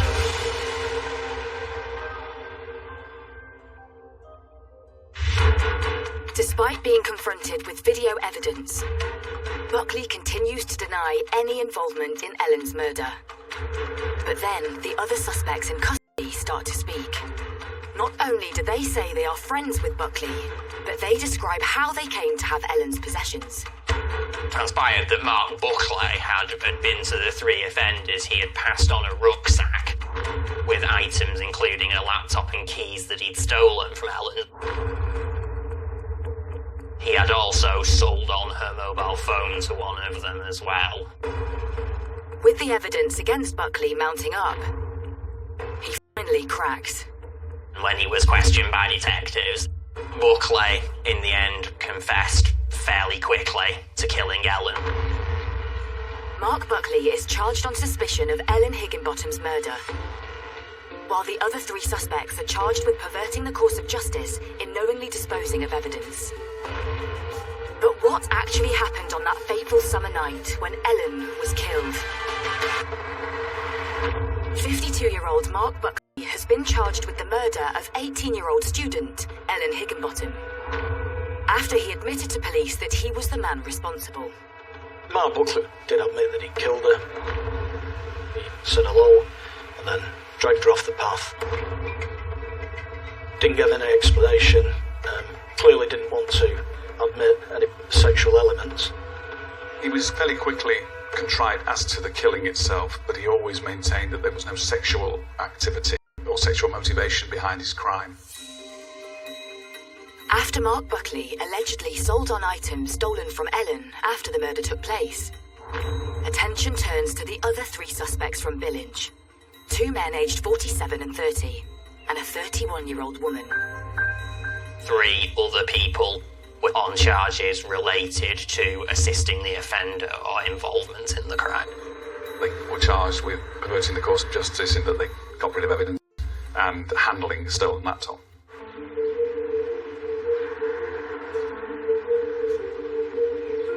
Three months after Ellen's murder, Mark Buckley appears at Manchester Crown Court to enter a formal plea.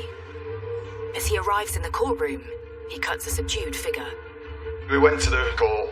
You just see somebody coming up the gantry. Yeah, it looked like he put a lot of weight on. He stared straight at me and my partner, and he walked to the front. Basically, we heard what he'd done. He showed very little reaction to the brief proceedings. He spoke only to confirm his name and address.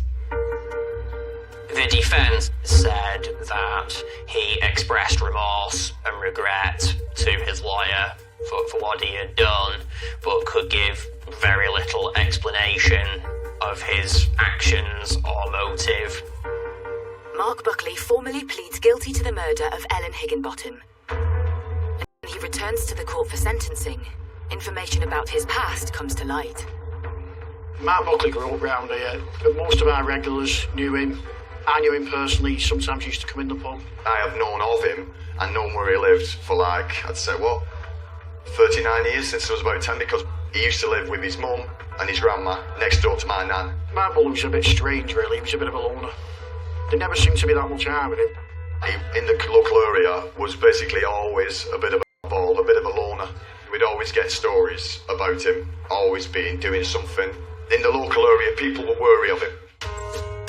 Buckley's past criminal convictions are revealed to the courtroom. I can go back to August 2012. I got married and we was living near where Mark was living, and we'd come back the next morning to find out that he'd torched his next door neighbour's car. I remember walking down that day and there was a vehicle, I think it was a Land Rover, that had been fired, and it was him who did it. I'd heard that he'd had an argument with some family, to which he basically blew the car up with petrol, etc. And there was actually a crater in the floor where he'd done it. In 2012, Buckley was sentenced to 2.5 years for arson and criminal damage. After serving his time, he came back to the village of Orrell. When he actually came out of prison and he came in this pub, he was making out when he walked through the door like as a celebrity's come. He was still bragging about that and what he was going to do to people over that. He was still the same lad, unhinged. Feeling disturbed by his return, the local community had come together to raise their concerns with the police. People was basically scared of him coming in the area. As a result, police relocate Buckley to nearby Preston. But despite this, the court hears how he still found a way of returning to his childhood village of Orrell. I honestly believe that he was saying he was coming to see his mother, but not making out that he was staying over here. So the Preston flat what he had was vacated, and then he was coming here, staying with his mother for 3, 4, 5 days sometimes. A lot of people was anxious and scared about that.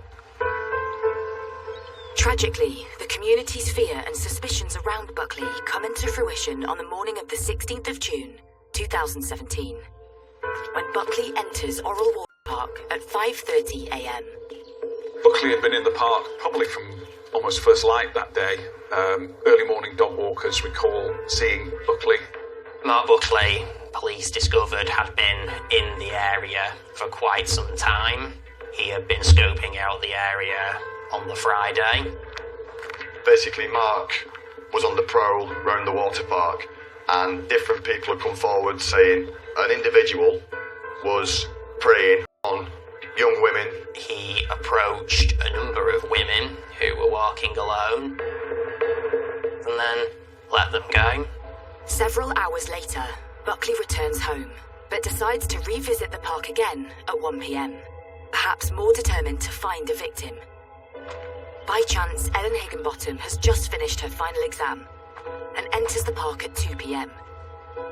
She had no idea what would be waiting for her. On that afternoon, he selected his victim as Ellen Higginbottom when she wandered alone into the water park.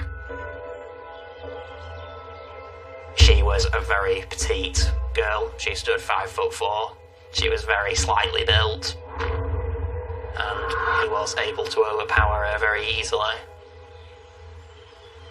After the murder, which we believe took place probably around 2:30 in the afternoon, it would seem that he was still in the vicinity of the park.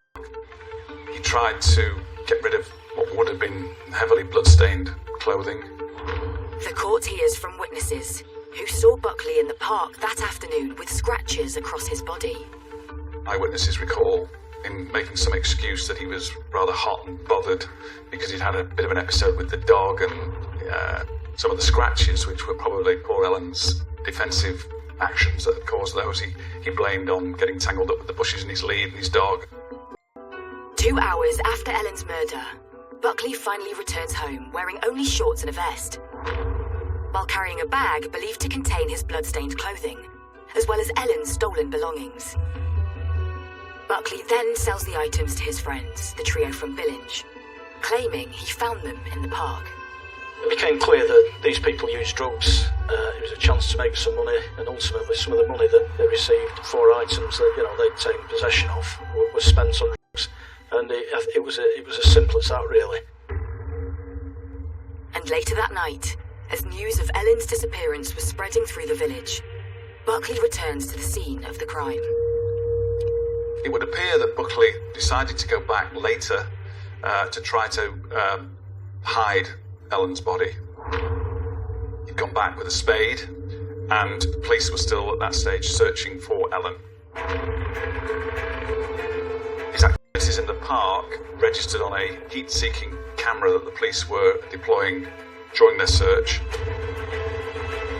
He was seen effectively by the police in what we believe was an attempt to make a better job at hiding poor Ellen's body in the undergrowth. The prosecution puts its theory to the court as to what lay behind Buckley's crime. But when we presented the case at the Crown Court, we maintained that there was sexual elements to the crime. Mark Buckley denied and continued to deny throughout that there was any sexual motivation or activity associated with the killing. But it's revealed to the courtroom that following searches of Buckley's address, police discovered a bag. That bag was recovered from inside a bin. It was heavily blood-stained inside. And it also, in the bottom of it, was still what I can only describe as a rape kit. It was found to be in possession of condoms and lubricants and other savoury items in a carrier bag he had with him. So we left the court in no doubt that this was sexually linked, although there was no charge of rape or indecent assault, sexual assault or anything of that nature. And the court also hears further shocking evidence from that fateful afternoon. A witness actually came forward to say they heard what sounded like a man and a woman having sex within the trees, and unbeknown to that particular witness, I'm confident that that was Buckley assaulting Ellen. I'm confident about that because at the time, in particular the location was subsequently identified as the attack site. On the 14th of September 2017, the judge imposes his sentence. Except there was a sexual motivation to the murder. Buckley is sentenced to life imprisonment with a minimum of 31 years behind bars. We went to the court. As he was walking down to the thing, you seen him just basically go and puff down. And I honestly don't think he's got any remorse. I think the sentence Mark got was really a bit of a disgrace. What he did was absolutely disgusting, and he should never be allowed out in the community again. After pleading guilty to perverting the course of justice, the 47-year-old man from Billinge is given a suspended 2-year sentence and ordered to do unpaid work. The couple, also from Billinge, are sentenced, with the 30-year-old man receiving 20 months behind bars, while the 31-year-old woman is given a 16-month suspended sentence. Lied to the police to help get rid of property and handling stolen goods, and, to behave like that, knowing full well what Buckley had actually done, and still get engaged in that, destroying evidence and handling Ellen's belongings is actually pretty despicable in my book. With Mark Buckley now behind bars, the community of Orrell tried to come to terms with what happened on their doorstep. It did change Orrell. It's not just what he's done for the girl. The people going to the college, all her family, all her friends. God knows what that family must have gone through. Really, you know what I mean? It's not, you have kids, and basically the kids bury you. You don't bury your kids, you know what I mean? I recall Mike and Kay being relieved, I think, not pleased. I think they were satisfied that Ellen's killer had been brought to justice. And in the centre of Orrell sits a lasting memory to the popular student who once had her whole life ahead of her. The community, after Ellen Higginbotham's death, came together and created a garden. It pays tribute to Ellen, her love of nature and animals, and there is a little library contained within it as well, where people can just leave spare books and can take books as well, which I think it was felt would be fitting to someone who loved her studies and would clearly have probably gone on to university and then a professional career of some kind.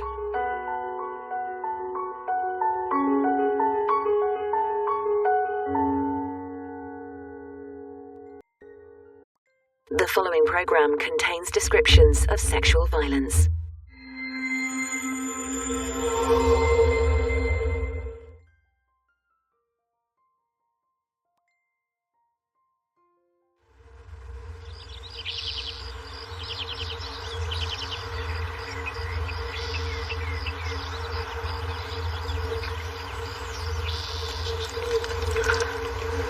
This is the house that Julian was brought up in. We used to get pheasants and rabbits and all sorts of things, Yes, it was lovely. Just the job for somebody who was nature crazy. Can you show us his bedroom? Which one is it? It would have been over there. What I've got in there are a lot of his things, and I've got all his big collection of records and tapes and things. It was punk. It was wonderful. You like it? I do, yes. I did at the time and I still do. Does it remind you of him when you played him? I guess it does, yes.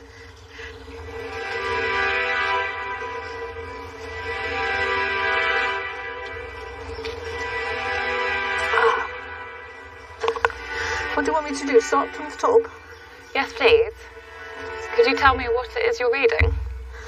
My statement to the court, I think. Julian was my only son, my only child. He was a young man with all his life in front of him.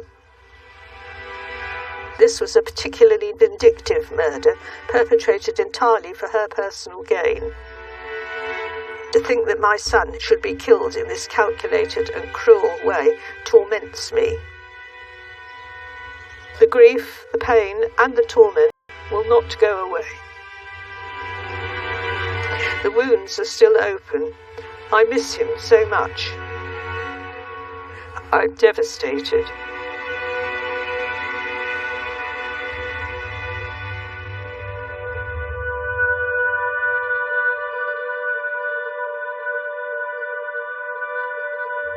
It was a man and a woman, police officers, that turned up.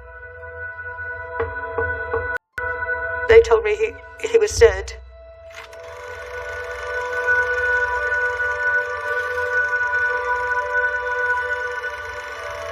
Days passed and I couldn't tell you what I did. The police, they told me, well, maybe, he did commit suicide. I wasn't going to have that. I said to them, look, this really cannot be true. How could you know that? Gut feeling.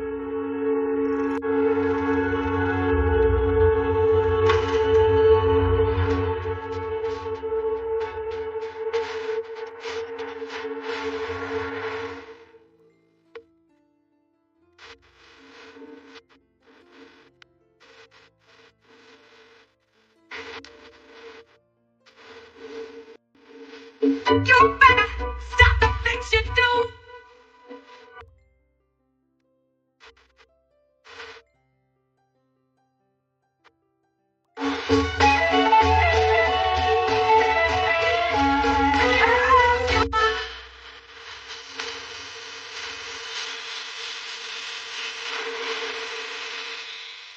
Because you're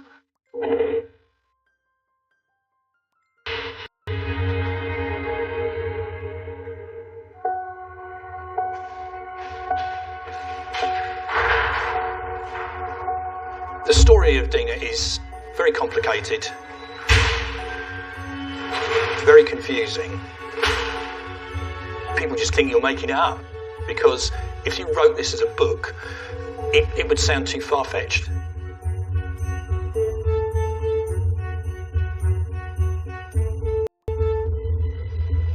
In 1994, on the 4th of July, I went to Dina's house in Douglas Close in Yapton.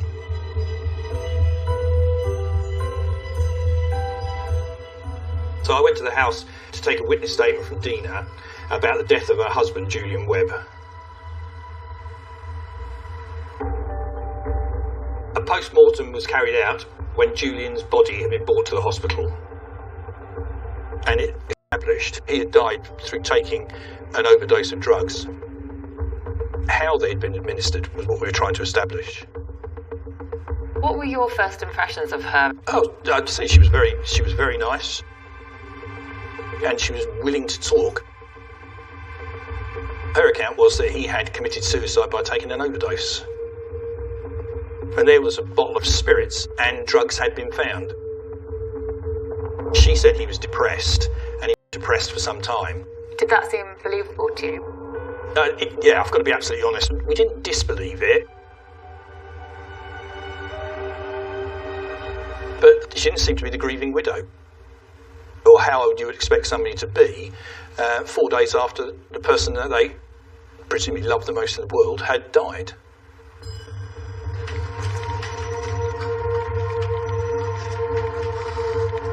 She said, not very long before she made the phone call to the paramedics, he was still alive and was snoring. Paramedics turned up very quickly, 7 or 8 minutes from the initial call.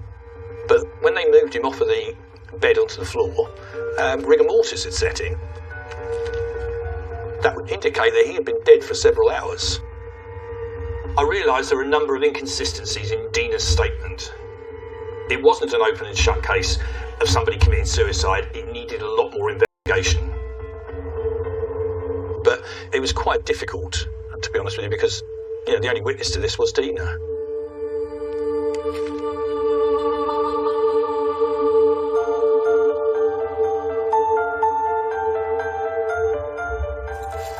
I was basically Julian's snotty-nosed little cousin that used to, come down and annoy him. He was obviously older. He was into his bodybuilding. He was quite a fit bloke.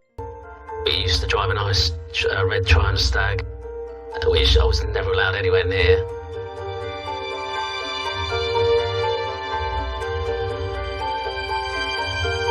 It was quite a summer's day. My mum had told me to come and meet Dina. I've kind of almost felt a little bit sorry for her, you know, kind of it's the girlfriend being grilled kind of thing. I mean, I just thought she was a fairly ordinary person. She was in the College Building Society. He was up in the offices of the West Sussex Gazette, which was just down the road a wee bit. And I think they used to meet at lunchtime in the pub across the road. He was quite a shy person, so I don't think he was one to go chatting up girls.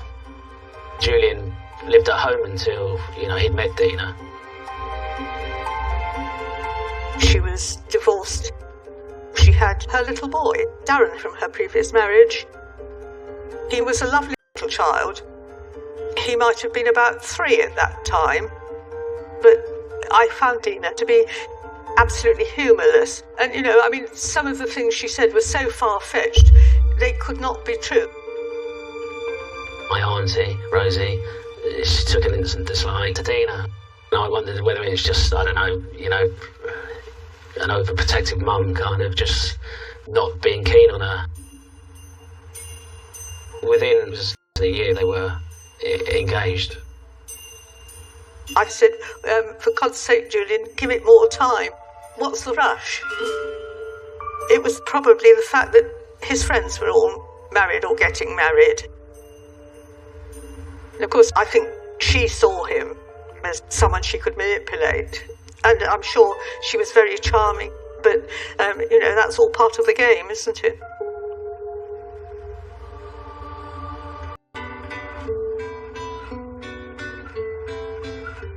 They got married in a registry office.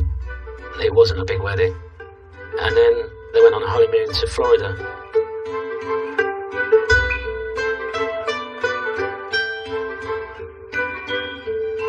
He loved it. Julian absolutely loved it. He loved his fishing. He was a really good fisherman.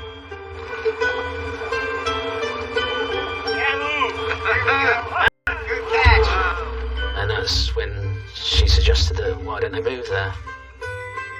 He didn't tell me he was thinking of emigrating. I expect he didn't, because he probably would have thought I would have said, don't. Dina suggested running, you know, a fishing charter business, taking tourists out on fishing boats. You know, well, that's a dream job for Julian. Did it seem like Julian and Dina were in love? Whatever love is, Prince Charles.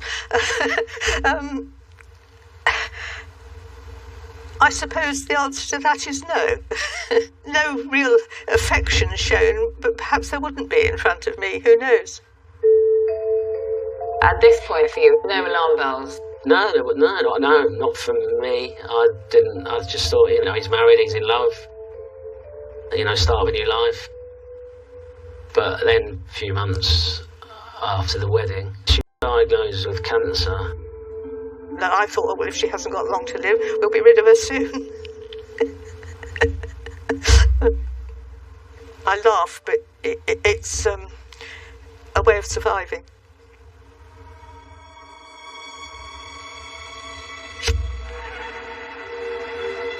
Within a matter of months after she got cancer, she was saying that her ex-husband Lee was about and he was beating her up and he was threatening and they had to keep on the move to avoid him. I kept trying to contact Julian and I couldn't. So they, instead of living in their home... Yes. Had spent time on the run? Yes. It would have been, you know, several weeks, which is why I was getting worried. I thought her ex-husband was, you know, one of these big bruiser types. And when Julian told me she'd got a panic button that the police had installed, I thought if he turned up and found Julian, then he'd beat him up. Dina accused Lee Wyatt of several assaults. He had used a police truncheon to indecently assault her. She'd had cigarettes stubbed out on her. They were very serious allegations. He was hugely dangerous. So yeah, there was a lot of concern. for Julian's safety, but also for Dina's. Officers investigating Dina's allegations have been looking for Lee for over a year without any trace of him. And now, with the death of Julian Webb, we needed to find him, and we needed to find him fast.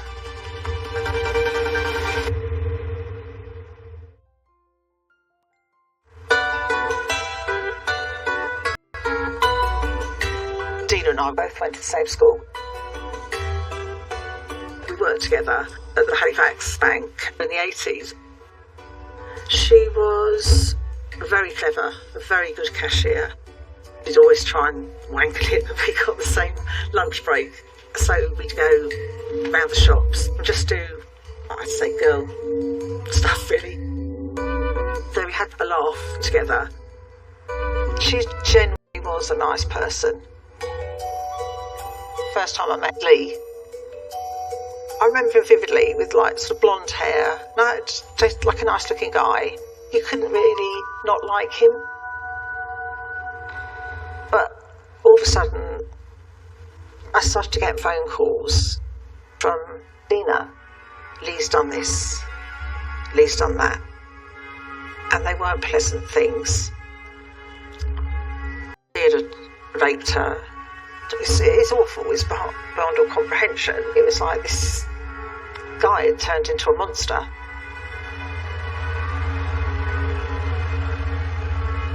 As part of the investigation into the Julian Webb death, one of the things we wanted to do was to establish where Lee Wyatt was. And he was out as wanted. So if he got stopped in the street, he would be arrested. But he was nowhere to be found. Dina had also received death threats from Lee Wyatt. Hello? Is that Dina? Yeah, is that Lee? Ah, you remember? Roses are red, violence is black. You need our shop then as a payback. And when you actually hear these threatening phone calls, you send a chill down your spine.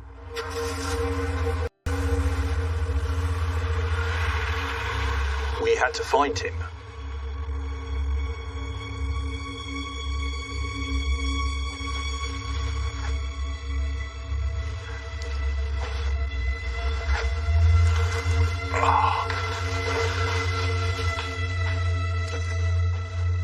Are you conscious of how the story sounds? I am, because it sounds mental. People will be looking at, oh, is he telling the truth?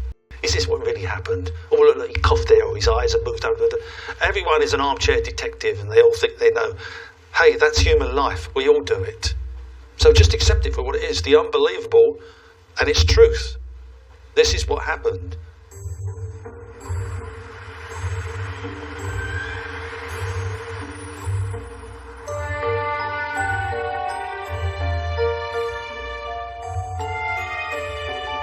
I've never been on a blind date before in my life. There was butterflies. So eventually we got to the theatre. It's about a murder scene, sort of whodunit. Dina, she probably revelled in it. In the fact that, oh yeah, this is good, right up my street. We kissed that night. It's hard to say. But all I will say is that there was a stage where it was all genuine. I loved Dina. Yeah.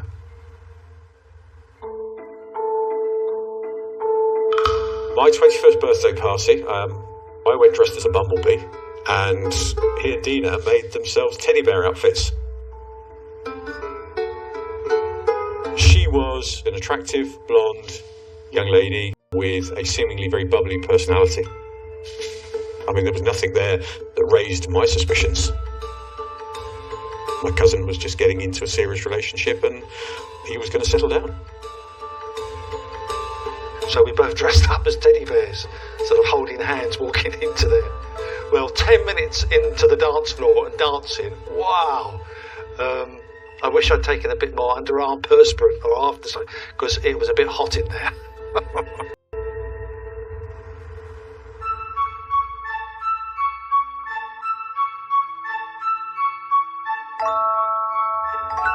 happy memories were buying a house. And she would help me out doing the painting. We were doing things together. She was into soft toys, making soft toys. And everyone always used to remark on it. And I thought, with my sales background, I can read them. In the beginning, we were quite successful. We went on holidays together. Dina knew that I'd always wanted kids. When my son was born, Darren, that was the happiest point in my life. Yeah.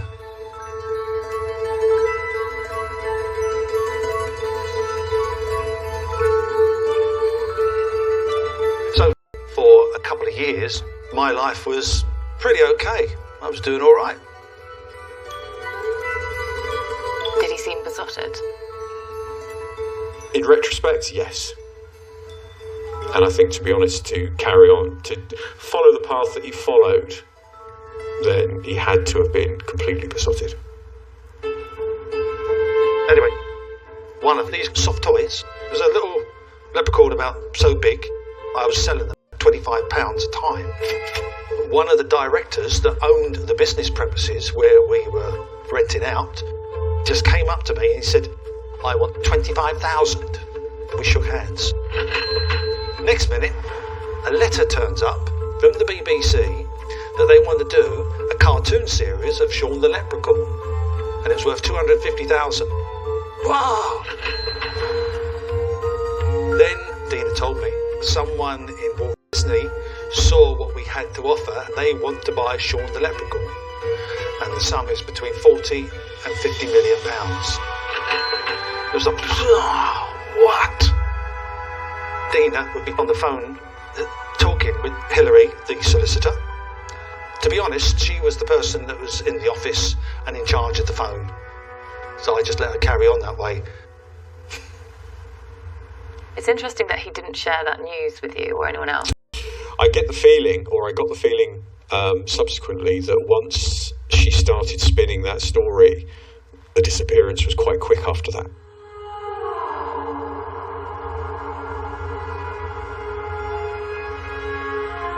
Dina sat me down and she said, our lives are in danger. She said that the mafia want the money from Walt Disney. And I said, mafia? Who is this? Now I'm thinking the mafia from the States, but no, it was the Irish mafia, the Irish IRA, another form of criminal underworld gang. The last thing they want is an Englishman making money out of their own folklore item.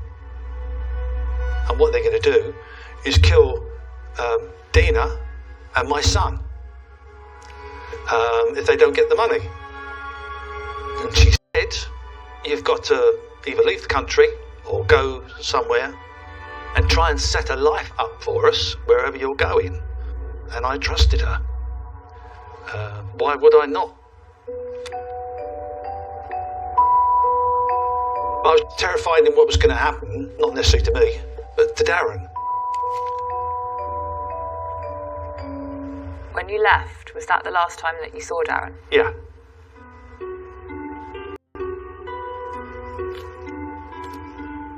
By that point, he is completely controlled by Dina. Nobody had any contact with him whatsoever. We didn't know where he was.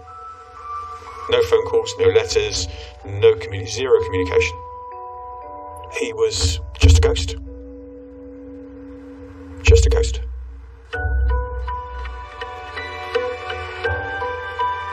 At that point, I was in Cornwall. So many things had already gone on. My mind was just in circles everywhere. Because she said you can never ring the house phone because it's being tapped. I had a list of about half a dozen phone boxes. She had to give me a day, a date, and a specific time. I'd be sitting in the phone box waiting for her to ring me. Ring, ring, pick it up. And she kept on saying, don't give up on us now. You've got to keep this whole thing going for the lives of Darren and ourselves, so we could be together. I mean, she said that more than a dozen times, all the time. I remember the one occasion she was literally crying.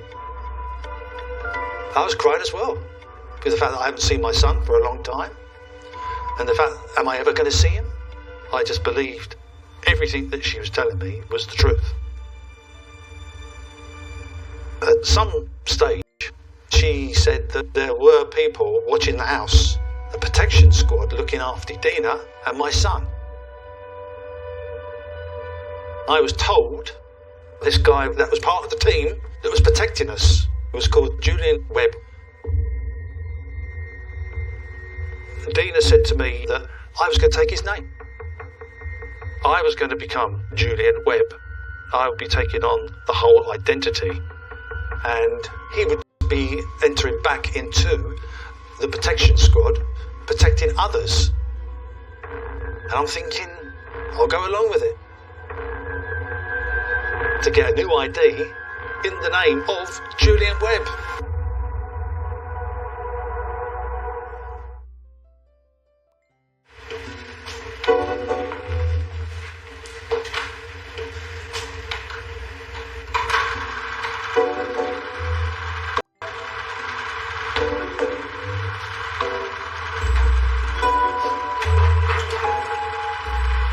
Little group of Sapharella. This is the Horn of Plenty, and it's very tasty, I gather, sort of put into stews. But in France, they also call it the Trumpet of Death. That was a gap, I must have missed one. If I'm out on the nature reserves and so on, I've always got my photographic gear. There's all sorts of things that I see. You just think, I wish Julian could have seen that. And of course, we both of us had this great love of wildlife. What else makes you remember him? I suppose absolutely everything, really. You know, it's one of those things you can come round a corner and see something straight through the heart.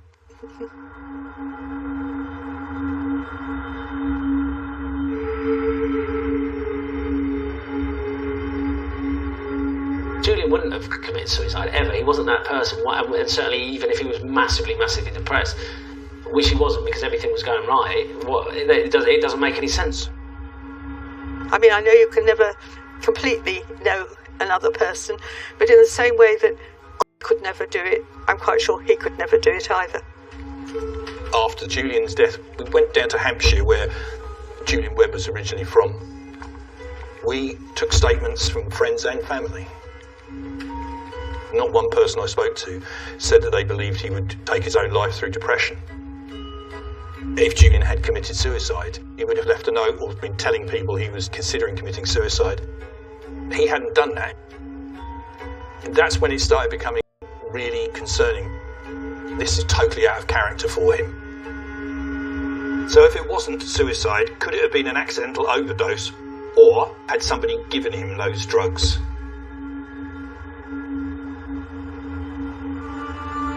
One of the neighbours, he said, leading up to Julian's death, Dina and Julian had had several arguments about money, and he'd heard these.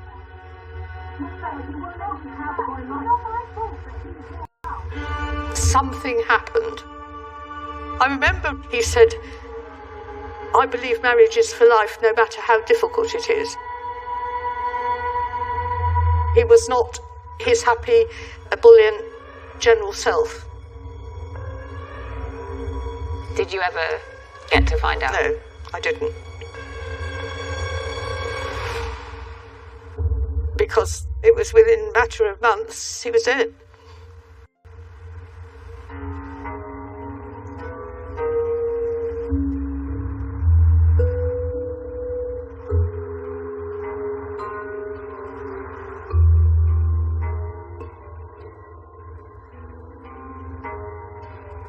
It was early hours of the morning.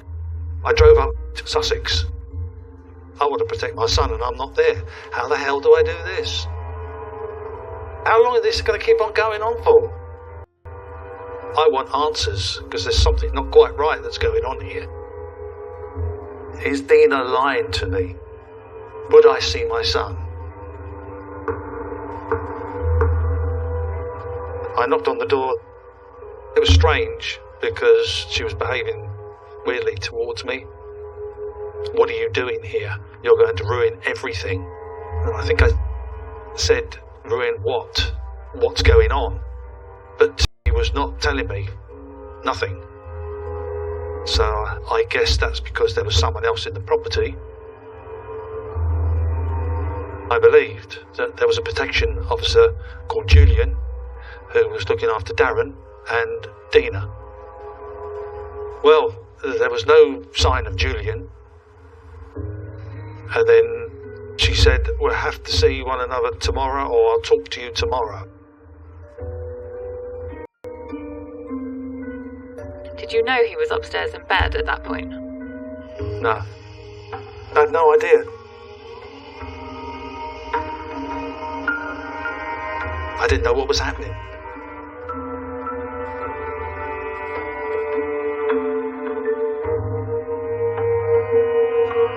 I want to ask you about the last days of Julian's life. Yes. It began with him not being very well, is that right? I'd been down to the New Forest and I'd seen these massive carp in the river at Bewley. And they'd come up with the big pink mouths, open mouths, waiting for you to drop something in them and so on. And I thought he'd like to know about that. And I think I phoned him when I got home. And she said he was unwell and he got a tummy upset or something and he was in bed. I got a phone call. And Dina, she said, oh, Mandy, Julian's not well. She said, oh, look, I went up and he was really, really boiling hot. So she said, so I gave him paracetamol. But then when I went up again, he was like freezing cold. I'm like, maybe you should phone an ambulance or something. And then she went, oh, must go because, yeah, Dad's coming now. And then that was it.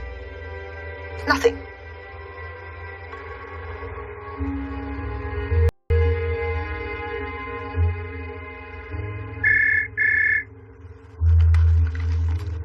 It was his birthday, so I phoned again, and she said he was very ill and he was in bed and he was asleep.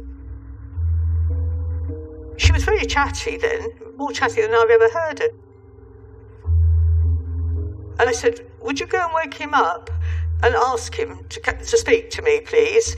And she made all sorts of excuses. I said, look, he's still ill. Phone the doctor. Julian wouldn't want the doctor. I said, yes, he would want the doctor. Phone the doctor. And in the middle of that conversation, she said, he's being very sick. I put the phone down. I think he was trying to get down to the phone to speak to me, because he would have known it was me.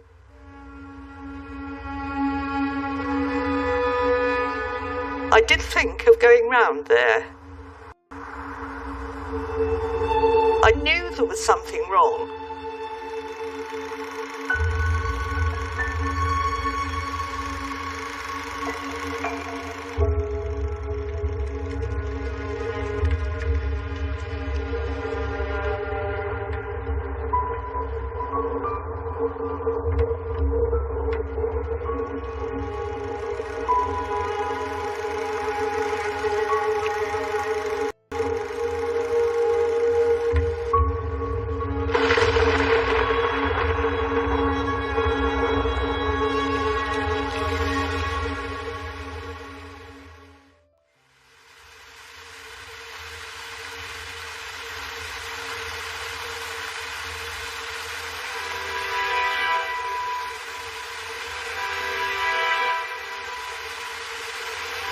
At the funeral, I was sort of living in a zombie limbo, because it's almost unreal.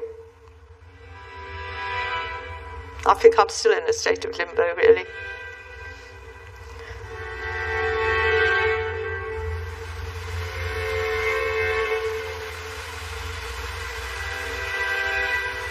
It was just horrendous.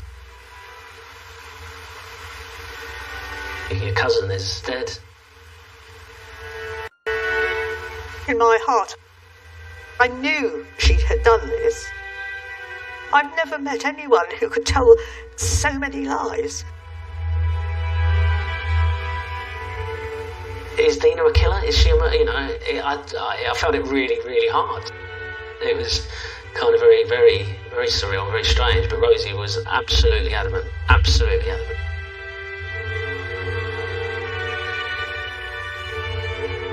Someone's found with a knife in her hand and standing over the body.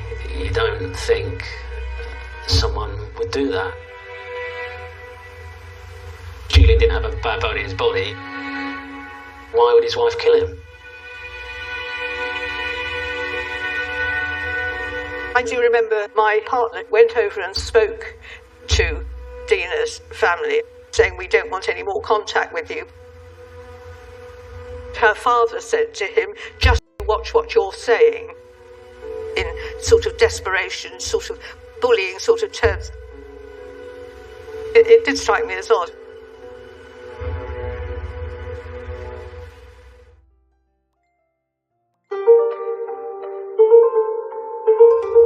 How soon after Julian's death did you set your mind to finding out what happened and getting justice? Half an hour? Very soon, because I knew she had done this.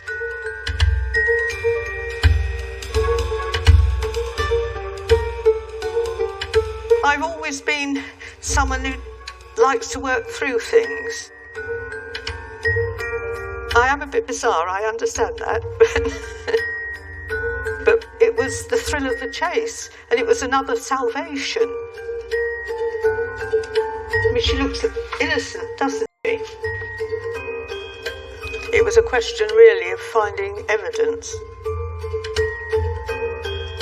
I found a letter telling him he'd got a job in America. Dear Julian, I have pleasure in offering you the position as travel representative with Tibbs. Well, she's made it up, hasn't she? You know what they say about scams, poor grammar and bad spelling? This has it all. I mean, I didn't set out to do a detective's job. I didn't know whether the police knew it or not, but I was making sure that they did know it.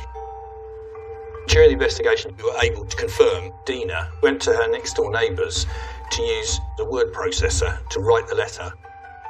The neighbours said that, well, actually, Dina wrote it, and here's the copy that I took of it. I just kept finding these things. She spins these wild yarns. I mean, she did claim she had cancer, and that was not true. She was seeking for sort of sympathy. It was all part of her plot. Everybody starts telling us stories about Dina's health, about how she had breast cancer, wound cancer, liver failure, how she was going to have one foot amputated because of her diabetes. And when you actually meet her, there's absolutely nothing wrong with her. So much stuff came out about what she'd done. The morning after Julian died, Dina was on the steps at Julian's work at 8:30 a.m. saying how she wants to know about the death in will service. She turned up a matter of hours after Julian had died to ask where her money was. That's incredible. Dina was obviously a liar. The extent of her lies was so extreme, I think she started to believe them herself. She had created a world of fabricated stories.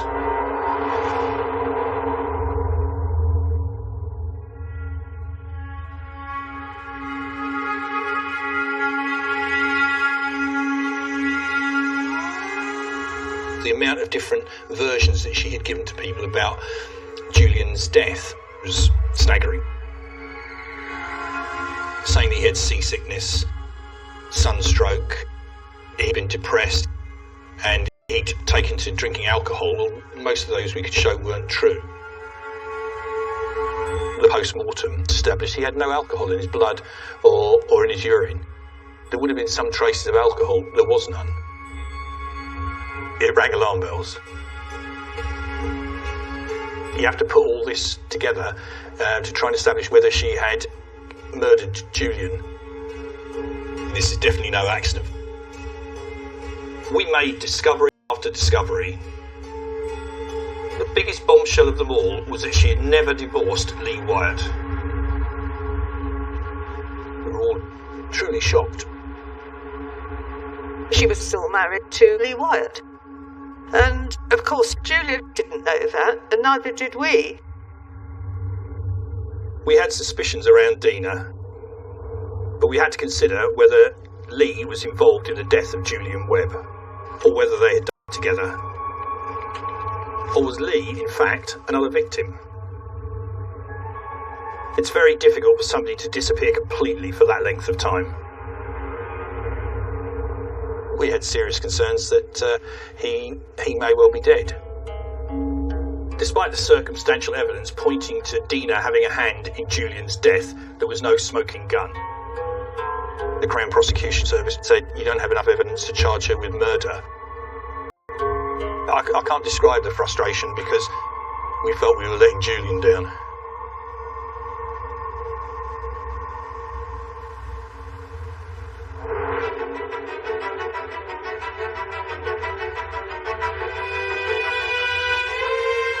It was interesting because I think they thought it was a sort of, just a small case. And loads of people turned up. And obviously a coroner thought there's something up here.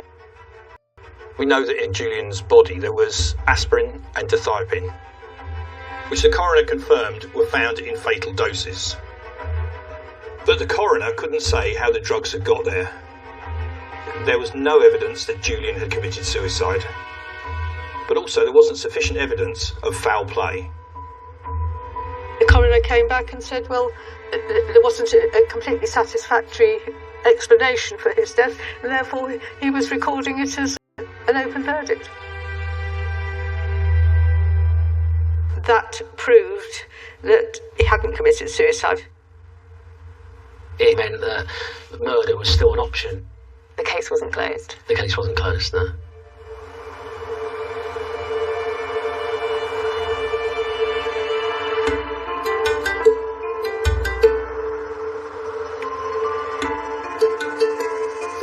It is incredibly disappointing, the fact that we weren't able to give justice to the victim and the victim's family.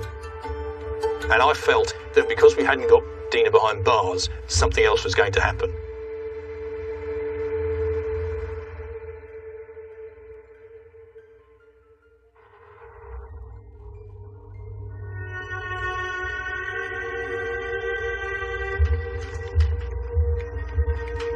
I come into work in the morning and I'm told by one of the DSs a man is stopped by the police for benefit fraud and is in custody. He had been using the name of Colin Mitchell, which was a false name. So I walked downstairs, looked in, and I immediately recognised him. We have Lee Wyatt in custody. I always remember my mother said, Lee, you can never tell them the complete truth because no one will believe it. They'll think you're mad. Based on what I now know, I do believe that she tried to kill me on a couple of occasions. I was victim number one, and no one was going to believe victim number one.